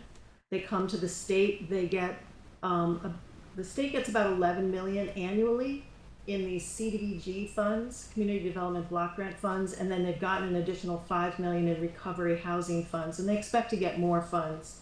Those funds are only available to municipalities. And in order to access those funds, in order to receive them, you do need to have these municipal policies in place. I worked with the town back in 2007 when we did Cedars Edge, another affordable housing project, and the town did adopt the municipal policies as well as that anti-displacement policy. So there is some precedent for it. It's true that some of the policies, the anti-displacement policy is the same, but some of the municipal policies, there are some additional ones. Some items that seemed that the folks from the state raised as being different between the town's policy and what we're asking, they're requiring that you adopt, were things like in the, you all have an equal opportunity policy, of course. In the federal policy, it requires that you post a notice of that, which in practice, we expect the town probably already does. But the federal policy required policy actually states that it will be posted. So hopefully when the attorney does their final fine-tooth comb review of this, they'll find that those are sort of where the differences are and that there's nothing truly substantial. That's what we're hoping for. I really appreciate that you're considering this, but please do keep in mind that it will make the town eligible to receive additional funds for economic development, for affordable housing projects, and community facilities. So I hope that it will be useful for the town in the future as well. Questions from the board? Dawn? I had to chuckle because texting while driving is still in here. It's like, do they still have to put that in? But anyway, so the MP1 will affect all current housing or just any new housing that comes in? I believe it's current and new. It would be all of it then. Mm-hmm. Okay. MP1 becomes more of a personnel policy, and it's the anti-displacement one that just affects housing, and it only affects housing that is funded specifically with these federal funds, the Vermont Community Development Fund funds. So the anti-displacement policy is really very segregated only to affordable housing federally funded projects. The municipal policies, many of them are only relevant to VCDP and how the town manages VCDP, but then there are some others that are a little bit broader, like the equal opportunity and the not texting when you're driving and so forth. All right, thank you. Yeah, that was gonna be my question. So let me just ask that again in a slower, simpler manner. I'm sorry. But the residential anti-displacement and relocation plan that you just said will only have say on Champlain housing projects, right? Because the town of Essex doesn't plan on building any residential. Right. It could though. Or yeah, it could, and honestly, this is one of our reservations from staff. The assurance we've gotten, which is assuring is that because it only applies to these specific projects, if we're doing a pass-through, and that's typically how we would get this money to then pass it on to something like an entity like Champlain Housing Trust, we would then have a contract with them, an agreement with them, and that's where we would then put the onus on them to abide by this anti-displacement policy. Okay. So it applies to us, we would then pass that on to the agency doing the work. Okay. Because But it only will apply to projects that are funded with these types of federal funds. And so if the town proposes an affordable housing project and wants to make use of these federal funds, then yes, that project would be subject to anti-displacement and relocation, just to make sure you're not, displacing people who've lived there for a while. But it is only for projects that are specifically funded with these types of federal funds. Does that make sense? yeah, my question, and you answered it, was that if the town signs this agreement and decides that they want to get into residential housing, the town's going to be on the hook for all future expenses come this policy if there's ever relocation. So that was the understanding. I wanted to make sure that I was understanding, and if the town spends the money on the project, the town assumes full liability and future expenses for anything that happens with that property per this policy. If the town supports a project that is funded with VCDP funds, Correct. they will start. Again, I'm assuming that the town is not going to build affordable housing. You would be working with another developer, likely. You would pass those requirements on to whoever's actually utilizing the funds.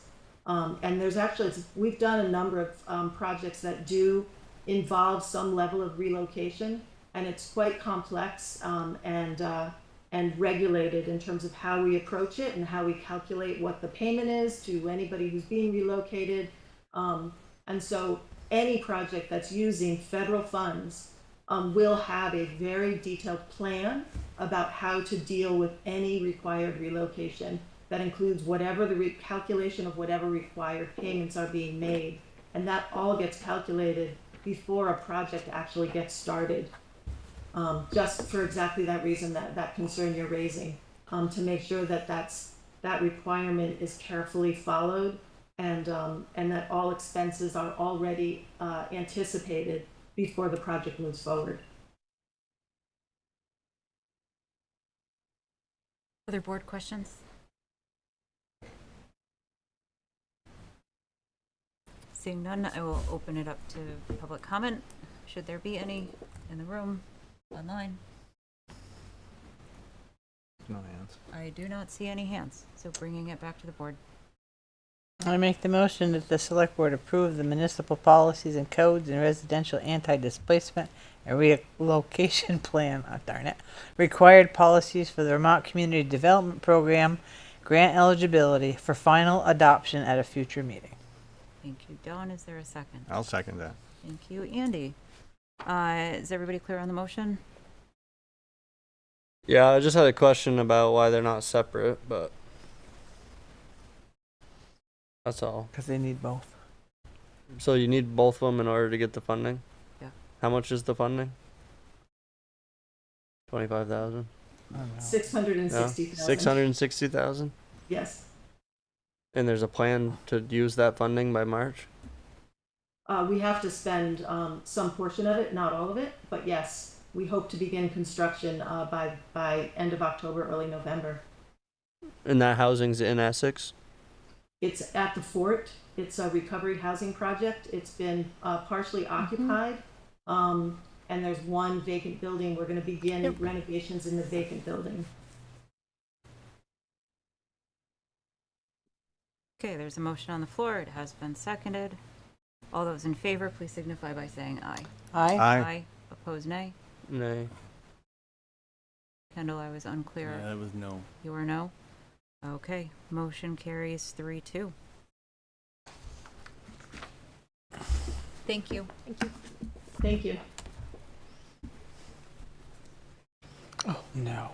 Next up, we have a presentation from CCRPC for their annual report. Thank you. Madam Chair, before we move on, I noticed that the fire department is here, but their thing is in our reading file. We're going to be speaking to them later on. Okay, I'm just, I was like, Yep. because I didn't see it, and then I just wanted to make sure. Thank you. Thank you. Charlie Baker, Executive Director of the Chittenden County Regional Planning Commission here.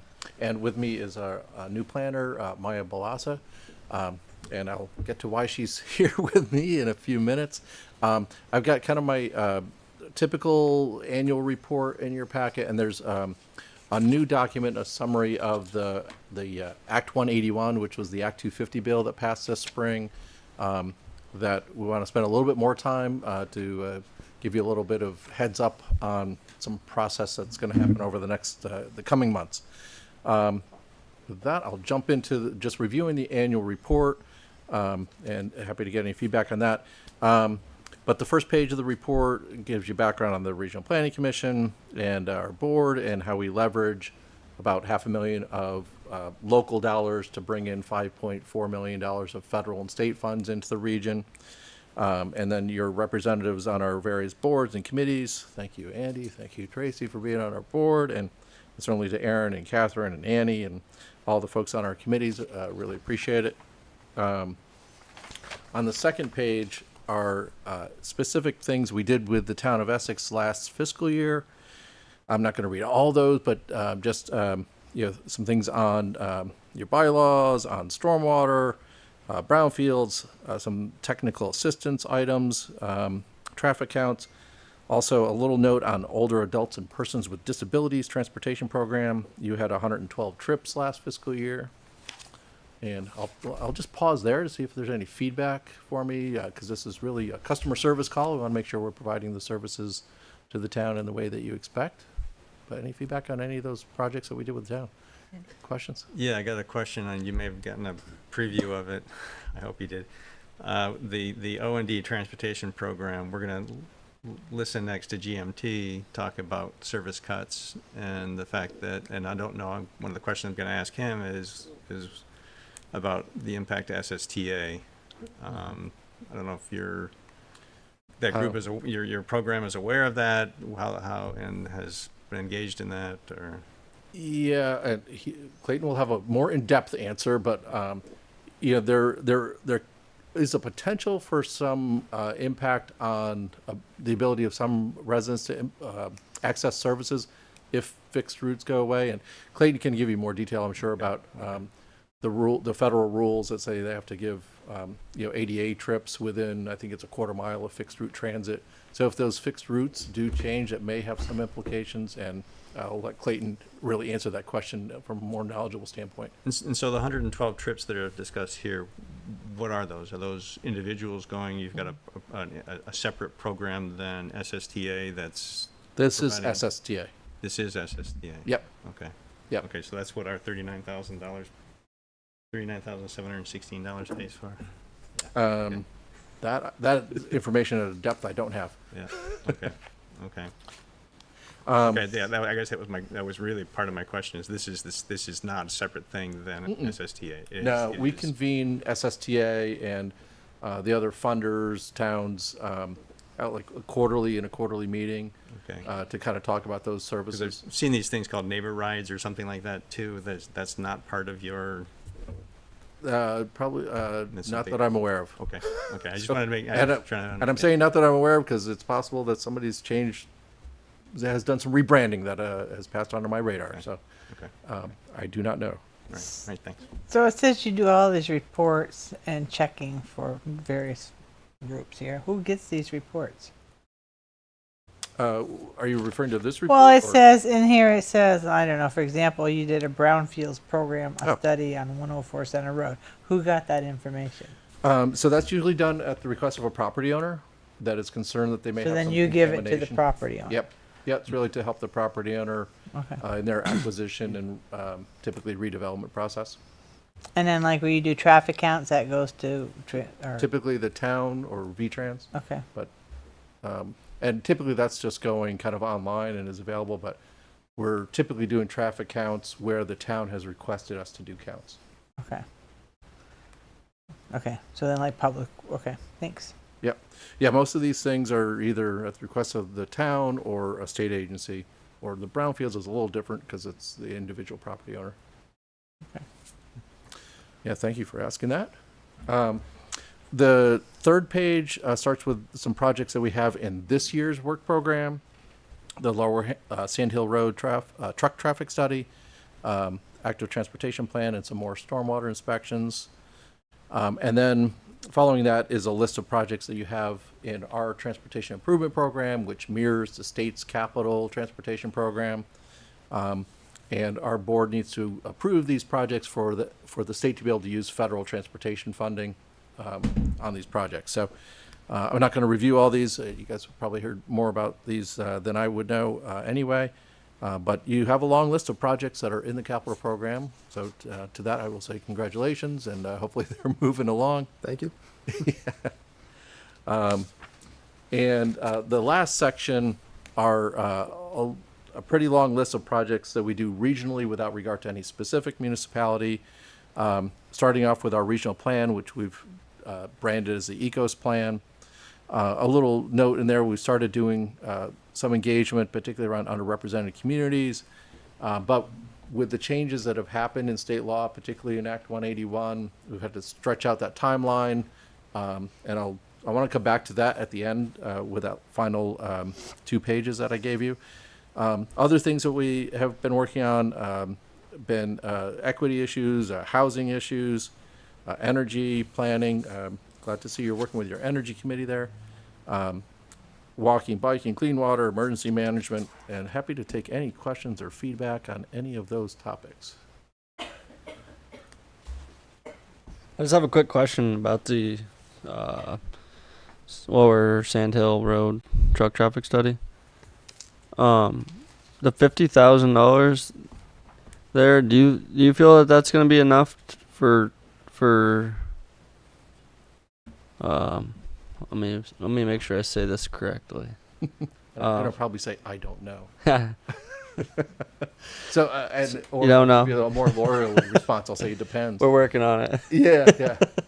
But my real question is here, as a Chittenden County, thinking as a whole, I'm sure you're familiar with the area a little bit and what's going on over there.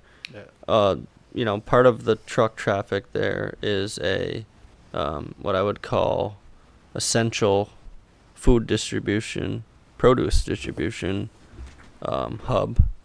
And in my opinion, I don't know if this is right or wrong, I don't know, is that is a county problem as well as an Essex problem. But it also is a needed resource that we have to distribute food in our community, in our county. And I just am curious if the $50,000 budget is like we're only putting $50,000 in, or we're starting with $50,000 and we'll see where this expands to. Yeah, and I think that's always a little bit hard to tell when you start a project up. With start a project with a scope of work, is that enough to satisfy the questions that are being asked in the community? I would say, I don't know what % of the time, but there's a healthy % of the time where it's not. Right. Where it's like, no, let's dig in a little different or a little deeper and do a phase 2 or add to the scope. And really the limitation on that is really the match. There's a 20% match at the town, so the town's putting $10,000 into this $50,000 project. So, I think sometimes that can be a limitation with the town. I don't know that we've rarely run into that situation with the town of Essex, but just FYI, there's our budget implications for doing next phases or whatever. So awesome. Thank you for that, because I didn't know that all of that worked exactly that way. So I appreciate the education. Yeah, these are federal transportation funds that come from federal highway with a 80% federal, but you got to match it with 20% local. Thank you. Another question? Actually, I was debating whether to comment because I'm on the board. Yeah. There is a countywide truck report. It hasn't been updated in a while. And I don't know if that's what you were asking about, that there is a report out there that says where truck traffic goes in the whole county. I think it's at least 7 years old. I'm trying to remember. I don't remember Is the it date a on freight it. plan or just truck routes? It was truck routes in a assessment of truck traffic in the county. And it's been a while since because this question has come up in this room a number of times from a number of our residents about trucks on Route 15 here. And so I went looking, and I did find a countywide report. I don't remember a lot of the details of it, but there is one out there. It's fairly old. It's been done before, and maybe it's something that, to your point, is something that should be looked at again. I don't know, or updated. My other question was, there's a couple years ago there was a project that was on your list that you brought in here that talked about synchronizing or putting in smart traffic controls along the corridor out here. It's my understanding that it didn't work after it was installed. Yeah, you really have to get into the VTrans traffic engineering section to get the detail on that. So it's we're involved it's at the not- front end planning. Yeah. And then they do the final design and implementation. So there's a project in here to replace all those lights coming up here. Yeah. Again, is this the smart control part of that? Again, I'm gonna get over my skis a little bit. My assumption would be that, and somewhat of an expectation, that as they're replacing the hardware, so all these signals are now computer controlled, that they are replacing it with hardware that can use that kind of software. Whether they're actually using that software or not is definitely something to talk with VTrans about. Okay. Yeah, they've got the whole traffic operations center, where they're getting tons of data in and analyzing it. And so I know, they just upgraded a bunch of signals on Route 7 Shelburne Road in Shelburne and South Burlington, and I know they had smarter technology in those signal controllers. So I expect that is what they're doing. Okay. Thanks. Yeah, that's as far as I can take you. An assumption. But you maybe gave me another place that I can ask. So. Yeah, let us know if you want to get connected with them. We're happy to connect you with the right folks. Right. So the second topic really is this last two-pager, this summary of Act 181, which was the Act 250 bill that passed this spring. And this is not a summary of the full bill. This is just kind of a summary from the RPC perspective of implications for our regional plan and the relationship with the municipalities. The major thing that this bill did was move to location-based jurisdiction for Act 250. If you're familiar at all with Act 250, they were it was like if you had built more than 10 houses, you were subject to Act 250. Now it's much more going to be about where you are. So, in most of the state, I expect it to be kind of status quo. If Act 250 has applied, it's still going to apply if you're doing a large project. But what the legislature did was say, in places where the town has been working to plan for growth and is supported also in the regional plan, then you shouldn't have to go through Act 250, or maybe not. If you have a project like less than 50 units, is in the interim exemptions. So this is a significant change. Also, they are really moving to relying more on our regional land use map. That's part of our regional plan to make for that jurisdictional determination, and also the state designations. So, and I don't think the town has a designation at this moment, but a village center or something like that. If you've got a village center, sorry, I'm pointing up towards Essex Town Center, in that area, that would have to be, the geography of that would be determined by the regional plan future land use map instead of negotiating a map with the state. So I'm hopeful that this makes some things easier, particularly as we're trying to address the housing issues statewide. And I think the big message that I want you to hear from me is that this is as much of a bottoms-up process. We really want to make sure to work with the town to make sure that what our map has on it is as supportive as we can make it and still comply with state statute.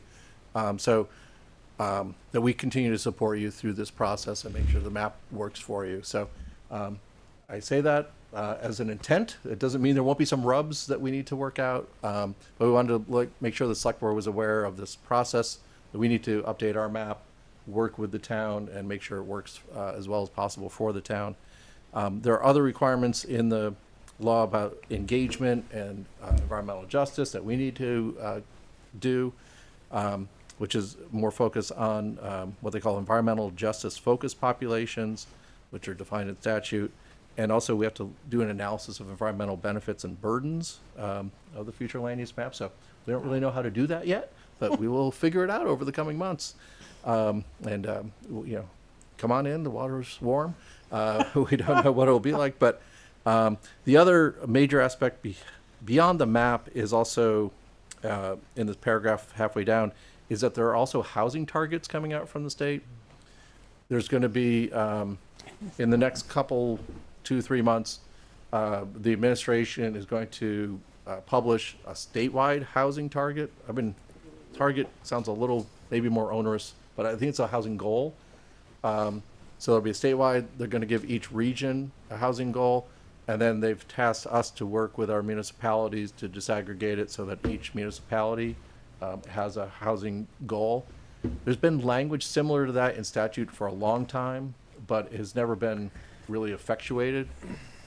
So I'm hoping it's helpful, but we're also very conscious of trying to tie it with the map, of making sure that, where you have your infrastructure, your water, sewer, and these housing targets, that it all works together. So that, we don't say, oh, build 1,000 units there, and you're like, that's just a pipe dream because there's no water or sewer. So things like that will, I don't know what those details will look like, but we'll just be working it through with you over the coming months. Questions? I don't know. So in other words, like they came out the other day and said Vermont needed 54,000, whatever it was, Yeah, more 24 housing. to 36,000. Whatever. Yeah. So they're going to take that number and split it until each town they've got to contribute to fixing that? Is that what you're saying? Kind of.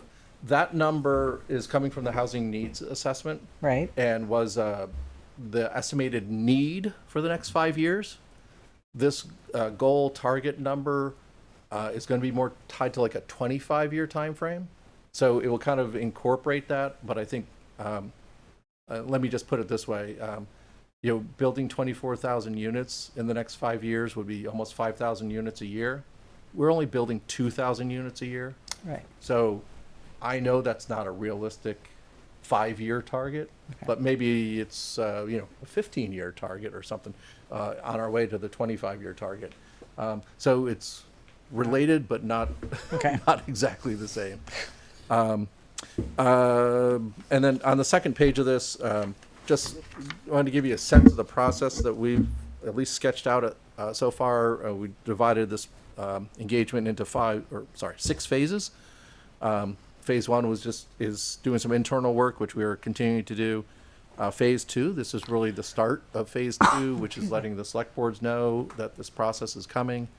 And then phase 3 is doing that environmental benefits and burdens analysis. Phase 4, looking at a draft map. We're thinking winter, so I think probably after the new year, February timeframe maybe. In the springtime, we're hoping to really tie the map together with the housing targets and review again with the town of how that works. And then phase 6, after we kind of work things out with the towns, we'll bring back to our board. Our board needs to adopt it.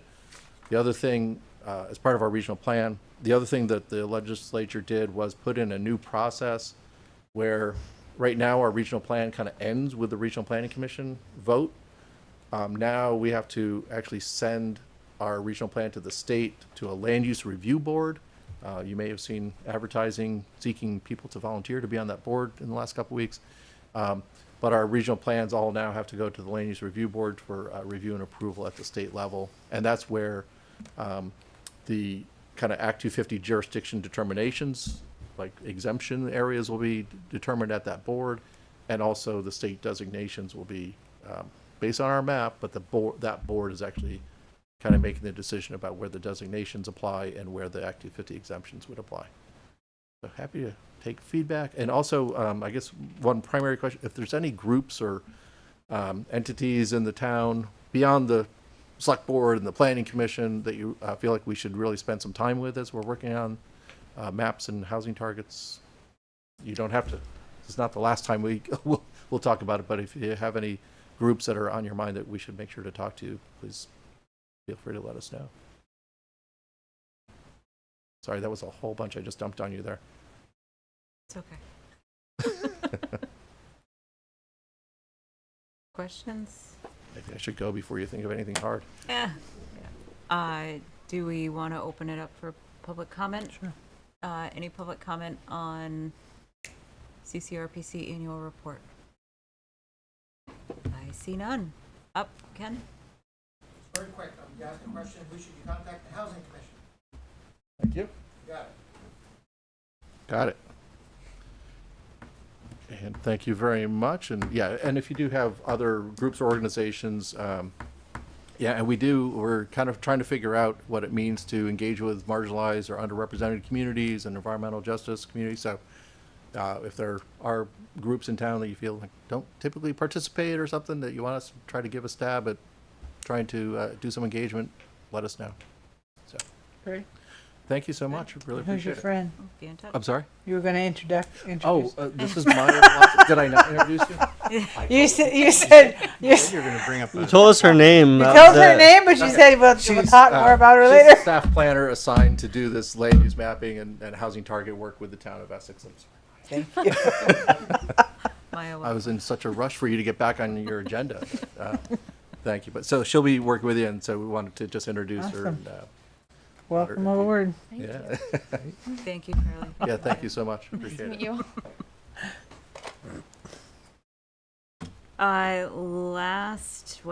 Non-executive item on our agenda, presentation from, discussion with Green Mountain Transit. This could be a painful one, huh? Get a preview of I'm it. starting off with an apology. And so I want to acknowledge that Green Mountain Transit has a plan that we're going to talk about tonight that really impacts the town of Essex negatively. And I want to say, as a town of Essex resident, I'm going to apologize for that. I don't know really what else to say other than I'm sorry for the impact on this community. I do want to walk through a little bit about where we're at and what has happened, and talk a little bit about the potential reductions and how things may look moving forward. So, 3 weeks ago tomorrow, our board received a staff recommendation for how to reduce our operations the cost of our operations by $3 million a year. They asked us to put this plan together because, as you've heard me talk before, the cost to operate our service has been growing at a faster pace than our revenues to provide that service. And the methodology that we've been using to overcome that has been just using the COVID relief funds that we received in 2020 to fill that gap. And with those coming to an end, we have to be able to live within our means. So they asked us to put together a $3 million plan. The good news is, is that right now our funding gap for fiscal year 26 is about $2 million. So our $3 million plan, our hope is at this time is that we'll only have to enact about $2 million worth of cuts, and we'll continue to work to identify other savings and other revenues so that that reduction in service continues to go down. So the board received the plan. It was put together based on guidance that we had received from the board, from feedback that we received from municipalities on their sort of transit values, the things that they would like us to see us retain. And the issuing of the report is the start of the process. For GMT, anytime we raise fares or anytime we reduce service, we go through a public process. And during that process, we hold public meetings. We held 2 last week in Burlington and at the Brownell Library. We're going to have a virtual one tomorrow, as well as one in Williston tomorrow. And then next week, one in Montpelier. Here's where we gathered the input. I can tell you the input that we received so far has been pretty exceptional as far as providing GMT with very good reasons for why cutting service is not a great idea. I can tell you that, it's my hope that when I was at the legislature this past session, we were asked to essentially have GMT live within its means.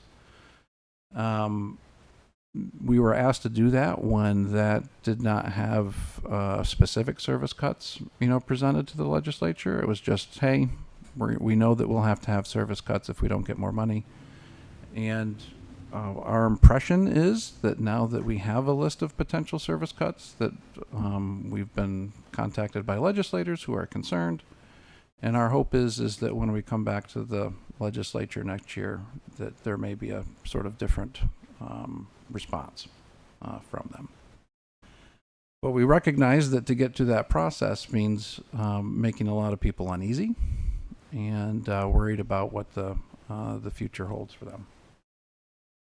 So looking at our plan, if everything were to be enacted, which, fortunately I know nothing or not all of it needs to be enacted, we would eliminate the Jeffersonville commuter later this year, either in November or December. Also at that time, we would consider eliminating the Saturday service on the number 10. Then next June, there would be the potential for the elimination of the 10 entirely. I can tell you that this would be something that would be extremely negative for the town of Essex. There was questions that we received in advance. Absolutely, if the number 10 were to go away, then the ADA service that accompanies that would also go away. That would put more pressure on the O&D program. I can tell you that the O&D program, which is operated or coordinated by CCRPC, that they are aware of it. We haven't received their official position yet on what the impact will be, but I will certainly be looking for that over the next few months.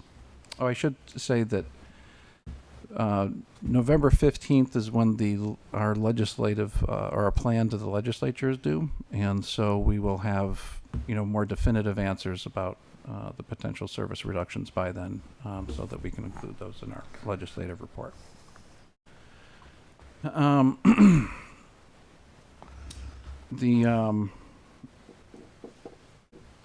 There was a question about whether this would change the town of Essex's assessment. Absolutely. I mean, essentially, I'm coming to you with a plan that potentially could eliminate just about all of your service. And so if it were to come to fruition, I would absolutely come to your community and want to discuss with you what makes the most sense.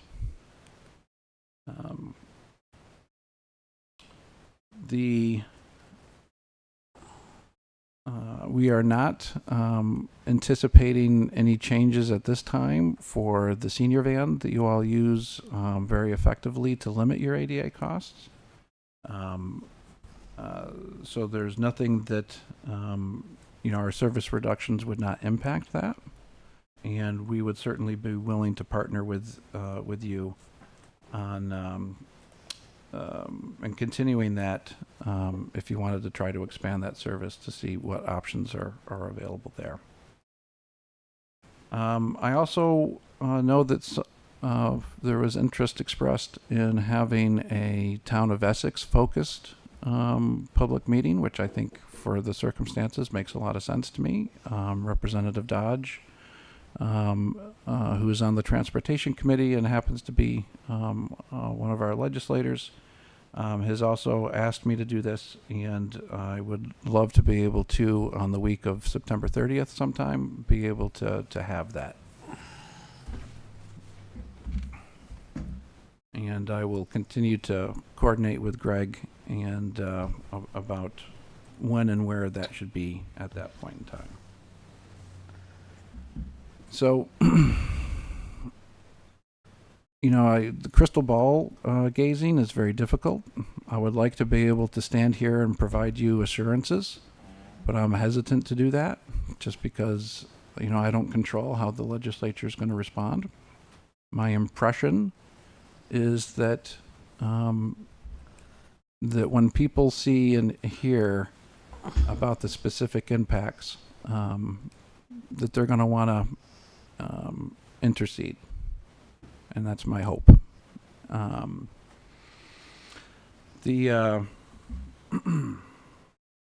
I do know that if we do get additional funding, that we are going to need to talk to your community about some changes to the 10. The 10 has been a long time been identified by VTrans as an underperforming route. That distinction comes through their route performance report, and that route performance report essentially looks at the cost per rider, and the cost per rider for the Essex service is in the $12 range, which is about double what the cost per rider is in our overall urban service. And so that means that if we are able to retain the service, we're probably going to need to modify it some. And the way I would like to do that would be working with getting input from you all on how you think that would best be changed. So yeah, I'm here with my tail between my legs saying that I don't like this plan, and you have every reason to be upset about it. And I'm sorry for how your residents may be feeling right now because of this, especially for those transit-dependent riders that are going to be worried about how they're going to get to medical appointments, how they're going to get to work, how they're going to get children to school. This is not something that we are, everybody that works at the GMT, our board of commissioners, you know, are all working because we believe in public transit. We don't believe in reducing it. We think that it is the way to address myriad issues from economic development to climate change, and we hate seeing the potential for it to be reduced. So with that said, I'm going to turn it over to you. I'll answer questions to the best of my ability, and we'll go from there. I have a question. So I know that the biggest discussion on Facebook has been about eliminating the 10 route. Yep. But you're not really going to stop that until after the school year, because it says here fiscal year 2026, so when it starts June 2025. So the kids that now have to ride it to get to school would still have that service? Correct. Okay. Yep. I think people don't understand that, because Okay. that was a big concern, was that how am I going to get my kid rides the city bus or to get to school? Yes. And it was, or get home. It was more of getting home. Most of them were getting their kids back. Mm. So I'm assuming the ridership is bigger in the afternoon. I think so, yes. Yes. So, okay, because that really needs to be explained, I think, to the Okay. townspeople, because Mhm. I heard that a lot, that there was Mhm. more of the student transportation part of it. So. Yeah. We definitely, you know, we are considering the elimination of the 10 Saturday service earlier, potential later this year. Right. But we specifically didn't want to cut the 10 until after the school year ended for that reason. And I have to say that is seeing the bus a lot on the weekend. I mean, when it comes through on Saturday, It very rarely, when it gets down 15, has many people on Yeah. it. So, but it's more of the weekday one I think is going to have the biggest impact. Right. But thank you for your information. Thank you. Other thoughts, comments, concerns? So if Saturday is dropped, Mhm. are we going to get a discount, or do we still have the same Well, assessment? I think that that's something that we're going to be discussing internally. Traditionally, GMT has made small adjustments without adjusting assessments. I think the question then is this a small adjustment? Right. And I can tell you that when you look at our statute, we're given some pretty broad authority to, to raise the assessments, and we generally try not to because we understand that there's a political cost to that, and part of that political cost is, look what happened in Heinsberg. A few months ago, they voted to depart GMT. And so we're hesitant to, or at least I'll just speak for myself. I know that we can't just assess our way out of this because I think that we would have defections and ultimately that could lead to GMT failing.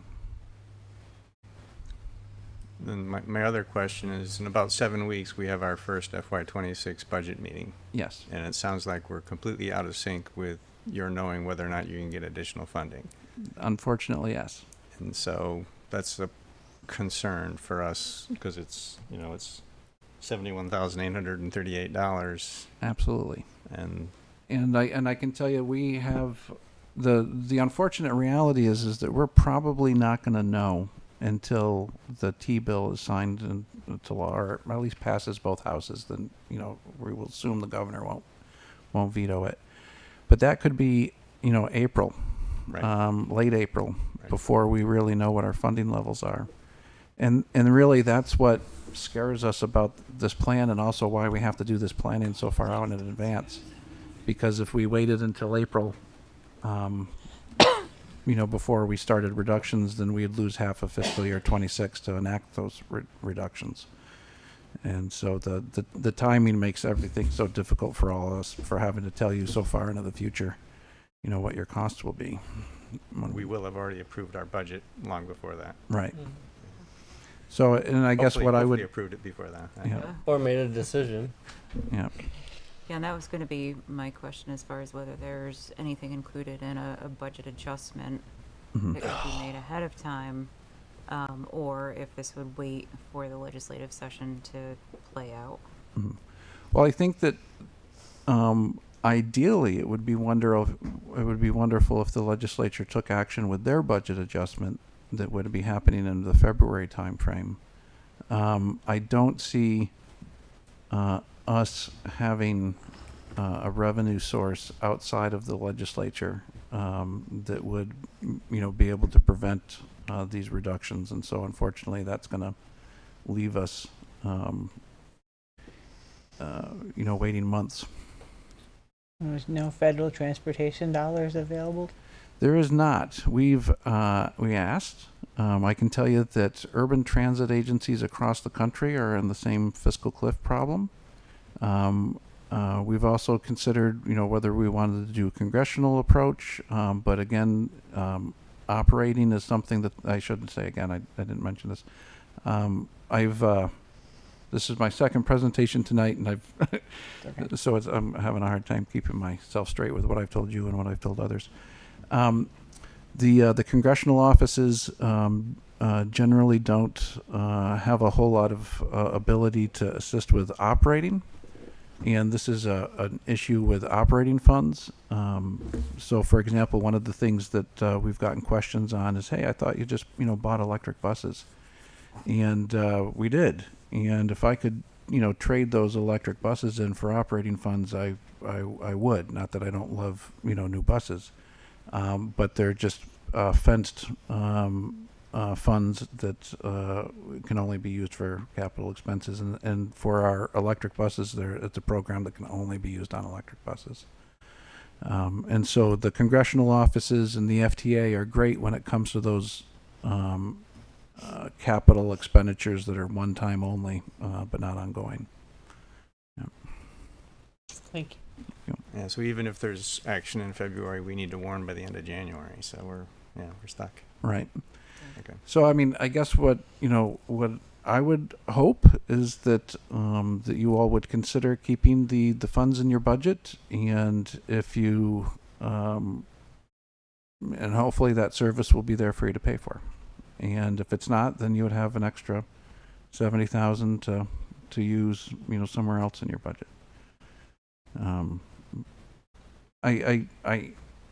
Again, I don't want to provide false hope, but I just really can't imagine going through this process with the town of Essex losing all of its service.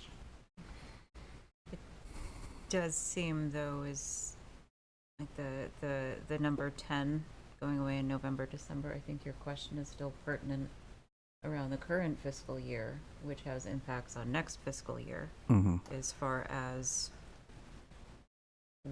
I'll just use your words, whether there would be a refund, since we have already paid for that as part of our dues, and then we can cross the hurdle as far as what do we do for FY26. Because like it or not, it sounds like November, December, the number 10 Saturday is going away, regardless of whether the funding comes through. My board surprises me all the time, and they meet tomorrow at 7:30, which in the morning. I don't know why we meet at 7:30 in the morning, but and so they're meeting then. They're meeting 3 more times, so they have 4 more meetings before they have to finalize the plan. And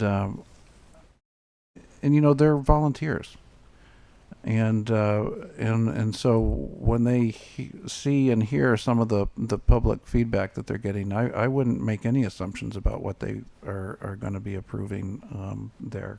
I mean, I can tell you that all of them hate it. So, Ethan, I'm sorry.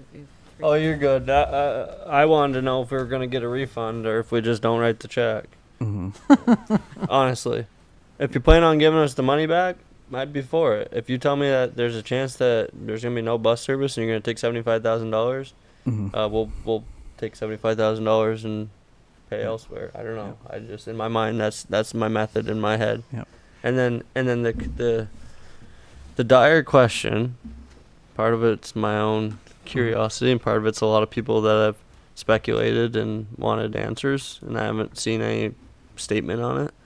But does any of this have to do with any of the federal funding for the electric buses that didn't include charging stations and all the infrastructure costs that were projected from the beginning that were ignored, and then multi-million dollars deficit from electric buses? So I'm happy to report that all of the costs associated with the electric buses and their infrastructure come out of capital funds that are not the operating.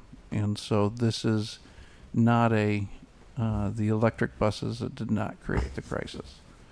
But they didn't help the crisis. They're neutral to the crisis. I think that, long term, where the electric buses will hit our operating is if they end up being less reliable than the diesel buses, and we have to put more, maintenance into them. But we won't actually know that for a couple of years. We just got the new electric buses that came in this April. I'm happy to report are head and shoulders much better than the initial electric buses that we got. And our 2 original electric buses are OS. Yeah, they are. I wish that we could just turn them into reefs in Lake Champlain, because they were not very good. And if it was a real pilot, we would never have bought more buses or more electric buses because they were so poor. But but the financial incentives to buy them were, that are all in the capital area, are what makes them still attractive. At least the product has gotten better. You can say for sure that the operating budget has nothing to do with. There was no operating this year that had to be used for capital because capital money was spent elsewhere. To the best of my knowledge. Okay. Yeah. Because that's the public speculation from the emails mostly that I got was. Yep. Is this because we're going green? You know, we're going to lose public transportation altogether because nobody can afford it? Mhm.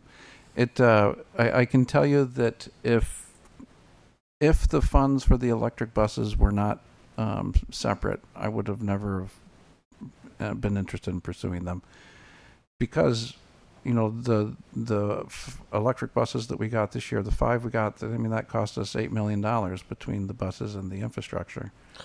And I would, if it were just me, I'd rather buy, you know, diesel buses that cost half as much, and then put the savings into operating. But you know, but that's not a decision that we're able to make.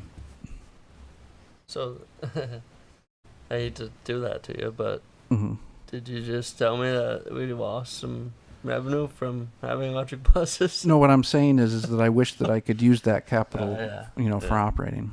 Right. Yep. Okay. Yeah, those are the two things I had, but my biggest thing was the refund because, you know, most of the people I've heard from Mhm. are within, I think, isn't it 3 miles from the bus stop? 3/4 of a mile? 3/4 of a mile. 3/4 of a mile. Yeah. So 3/4 of a mile, and in the town of Essex here, all of our public Mhm. senior housing Mhm.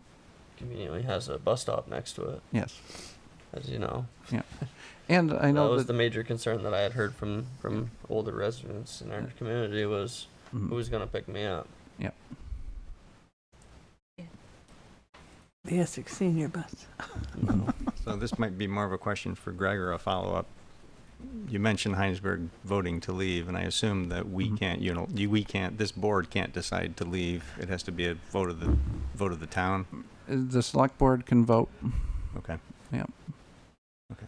So we could do that. Okay. I was just wondering if it wasn't up to us, do we have to fund it anyway? That was the question I was trying to get to, but it sounds like the select board can. And it would take effect for a year after the decision. Yeah. So like Oh, so okay. Heinsberg is still a member until June 30th of 2025. Okay. So So we I'm just trying to look from a logistics question. We can't decide to leave for FY26. We would have to remain until FY27, and by then you should have your answer. And so okay. Exactly.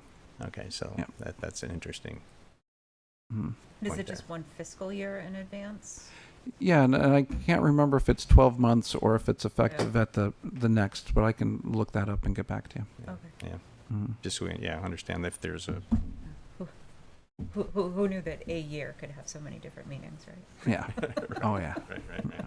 It's like that femto, the last second of a year. Oh, yeah. I mean, technically, like our budgeting process, though, we pay a year in advance. So we would probably use up the remainder of our year and then have no commitment, no service the following fiscal year. Possibly. That's what's happening with Heinsberg. When did that vote take place? So that vote took place in June.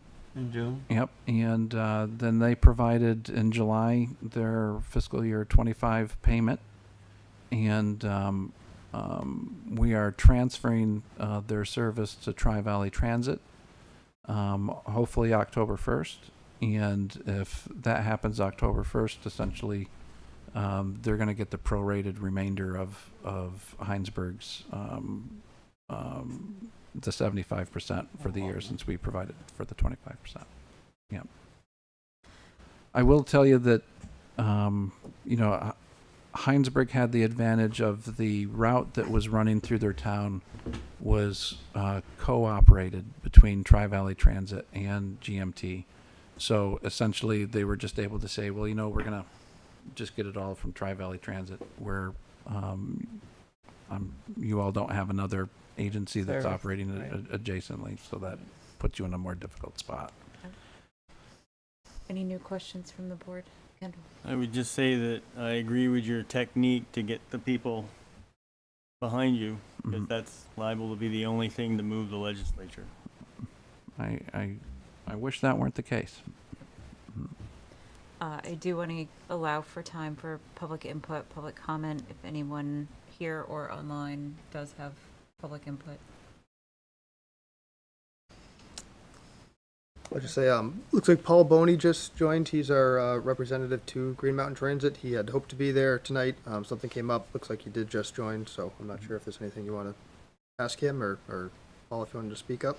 Paul is an outstanding member of our board. He was an interim general manager in the past. He's currently our treasurer, and I think that we were very lucky to have him, and thank you for appointing him.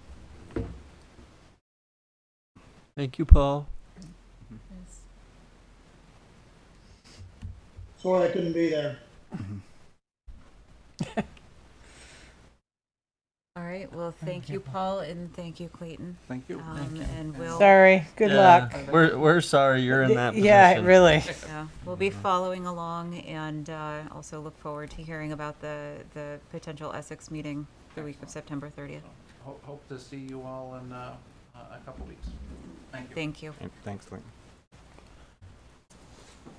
Back to the agenda, we have 2 executive session items, That's the G and second H on the agenda, so I'm gonna go ahead, what's that? Oh, Yes, I have the second motion. I don't have the all right, first one. so I'm gonna go ahead and skip forward to the reading file.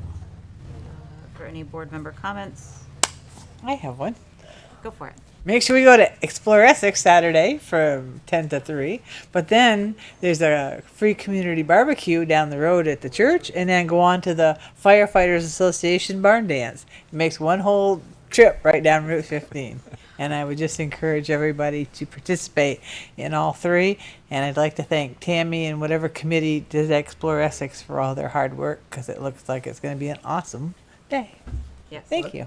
Lots of support from a number of staff. Really, it's the Parks and Rec Department that's really doing Community Day on Saturday. Nicole Moan St. Marthe and Jen Merritt are the 2 really taking the lead on that event. But Done a great should be job. great. You mentioned some of the other stuff that's happening, and it's kicking off a 2-week Explore Essex festival. Yep. Ethan. I have a comment about the fire department. Oh. So, I should have pulled this off at the beginning, but I'm just going to make it a board member comment. But in my research, and I forgot all about this until I saw you beautiful faces, there's a couple things I have a comment about with the bids, invitations to bids. Ford did not include labor in their estimate, nor do they have nearly the amount of lighting that Chevy does. Chevy gave a breakdown of their labor, lifetime warranty on all installed parts by the dealership, and the lighting, from what I can see just in the quote, they have about 3 times the amount of lighting on the vehicle itself. In one instance, they have 14, 16, 18, 21, 24 lights on the Ford estimate. I found 4.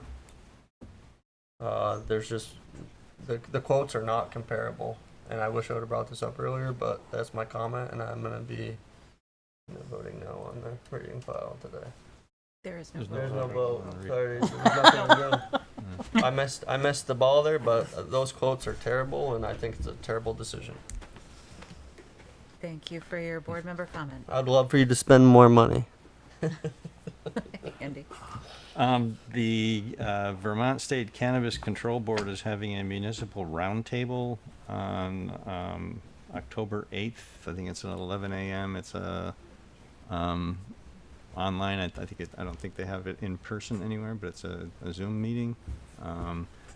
It's to discuss, I guess, to give them feedback about things that have gone on in towns that either have or have not yet approved Right. sale. And there's also discussion about establishing growing districts. Just wanted to share that. I got an email about it. I don't know if everybody else got it as well. I'd like to attend it. I just wanted to see if anybody else would, make sure we don't end up with a quorum. I don't remember receiving that email. It was a survey. I didn't realize they were having a roundtable meeting. Yeah, there's a survey, and then there was a roundtable meeting around it. So Okay. I will, I'll send it to everybody, and I've already done mine. and If nobody else is interested in going, I'd like to go. But if somebody else wants to go, I might be busy that day. so we can have up to 2 Nope. go without a quorum issue. I did my cannabis work already. Thank you all very much. right. You can go to this one. So I'll send it around, and I guess we can, that's, scheduling is an okay thing to discuss. Yep. Mhm. So, okay. Yep. All right, I'll share that. Any other, Kendall? Yeah, I would just follow up the comment on the fire department vehicle in that I was a little disappointed that the energy committee wasn't involved in that vehicle. They had plenty of time. They could have looked at it a year ago or a year and a half ago and come up with a way to get into a hybrid vehicle. So that was one comment I would make on that. No fault to anybody. The other comment I would make is kudos to Dennis and the staff for that lead report. There is a ton of historical information in that report. I know it's a lot of reading, but it's just amazing. So kudos to that. Seeing no other board comments. If I may, just Not a since- board member, but go ahead, Greg. Thank you. Just since there were a couple of comments about the fire department vehicle, really want to emphasize the timeliness of this one. We had planned to do this about last February, I think it was. The select board gave approval to move ahead. The car that we had planned to purchase just wasn't available. We're in the crunch time now where if we don't have a vehicle, we're not going to have one. Gonna have because one. of inspections running out. I don't know if we put the price in, we can consider, and your comments, Ethan, seeing if it's worthwhile and make a decision as to whether or not to stick with what we've got or go forward. We can talk about that tomorrow, Chief. But as far as the Energy Committee input, good thoughts for going forward, but really just as a matter of timeliness in this instance, there wasn't time. So, thank you for the feedback and input. We will keep them both in I mind forgot going to forward. do the right thing and pull it off from the reading file. But I'll remember next time. It's still what It's already done, right? Yeah. So, yeah, that's it. I'll have to send you an email to have a discussion about that at a different date, but understanding that process more when they change. Well done. Okay. Good. I have the second one. I don't have the first one. You used to be able to click on them at the bottom. I And know now you can't do that anymore. That's why I only have one. Do you plan to talk about the Do we boat need to launch do in executive appointments? session? Do we need to do talk about appointments as well? Yeah, appointments definitely. Boat launch I'd like to talk about. That's the one you're looking for there. Yeah, I got that one. I got Okay, the real go for estate that one. Okay. Hold on one second. I've got the appointment one. I move that the select board enter executive session to discuss the negotiating or securing of real estate purchase or lease options in accordance with 1 VSA section 313A2 and to include the town manager and Parks and Recreation director. Thank you, Ethan. And if you want the boat launch, there's two items. One's the boat launch, one's a separate real estate item. For fire department? No. There's So who am I including now? if you want to talk about the boat launch, you might want to invite Conservation and Trails. Conservation and Trails. And Conservation and Trails. Does that work? Yeah. Second. Okay, thank you, Ethan. Thank you, Don. All those in favor? So but- discussion? Yeah. Is that what was intended for that item, was to talk about some? Boat launch. There are two real estate items. One's for the boat launch, one Is not? is not. Okay. Right. And so one motion can cover both of those, and we just ask Ken to leave for the one that's not? I think that Is would the work. intent? Yeah, that works. Okay. Sorry, just want to make sure we're not Good. missing something. Yep. One with, one without. All right. All All right. those in favor, please signify by saying aye. Aye. Aye. Opposed, nay. Motion carries 5-0. I move that the select board enter executive session to discuss security or emergency response measures, the disclosure of which could jeopardize public safety in accordance with 1 VSA section 313A10 and to include town manager, fire chief, deputy fire chief, and assistant fire chief. Is that everybody? Thank you, Don. Is there a second? Second. Thank you, Ethan. Any discussion on that one? All those in favor, please signify by saying aye. Aye. Aye. Motion carries 5-0. And then the appointment one? Yep. I move that the select board enter into executive session to discuss the proposed public official appointment in accordance with 1 VSA section 313A3 and to include the town manager and, it says and the candidate, but no. No. Town manager. Right, we don't include. Yeah, the option is there, but Yep. Oh, yeah. All right. Thank you. Andy, is there a second? Second. Thank you. Whatever. Kendall? Third. We good? Uh-oh, it's getting All late. those in favor, He's please getting signify punchy. by saying aye. Aye. Aye. Opposed, nay. Motion carries 5-0. Before I announce that we are in an executive, do we anticipate coming out? But, well, Yeah. Town Meeting TV wants to stay around even if we're just adjourning, right? Whatever you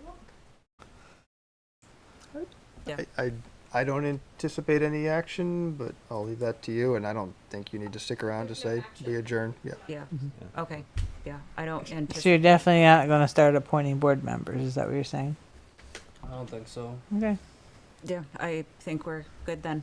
We are now in executive. Thanks, folks, for being here.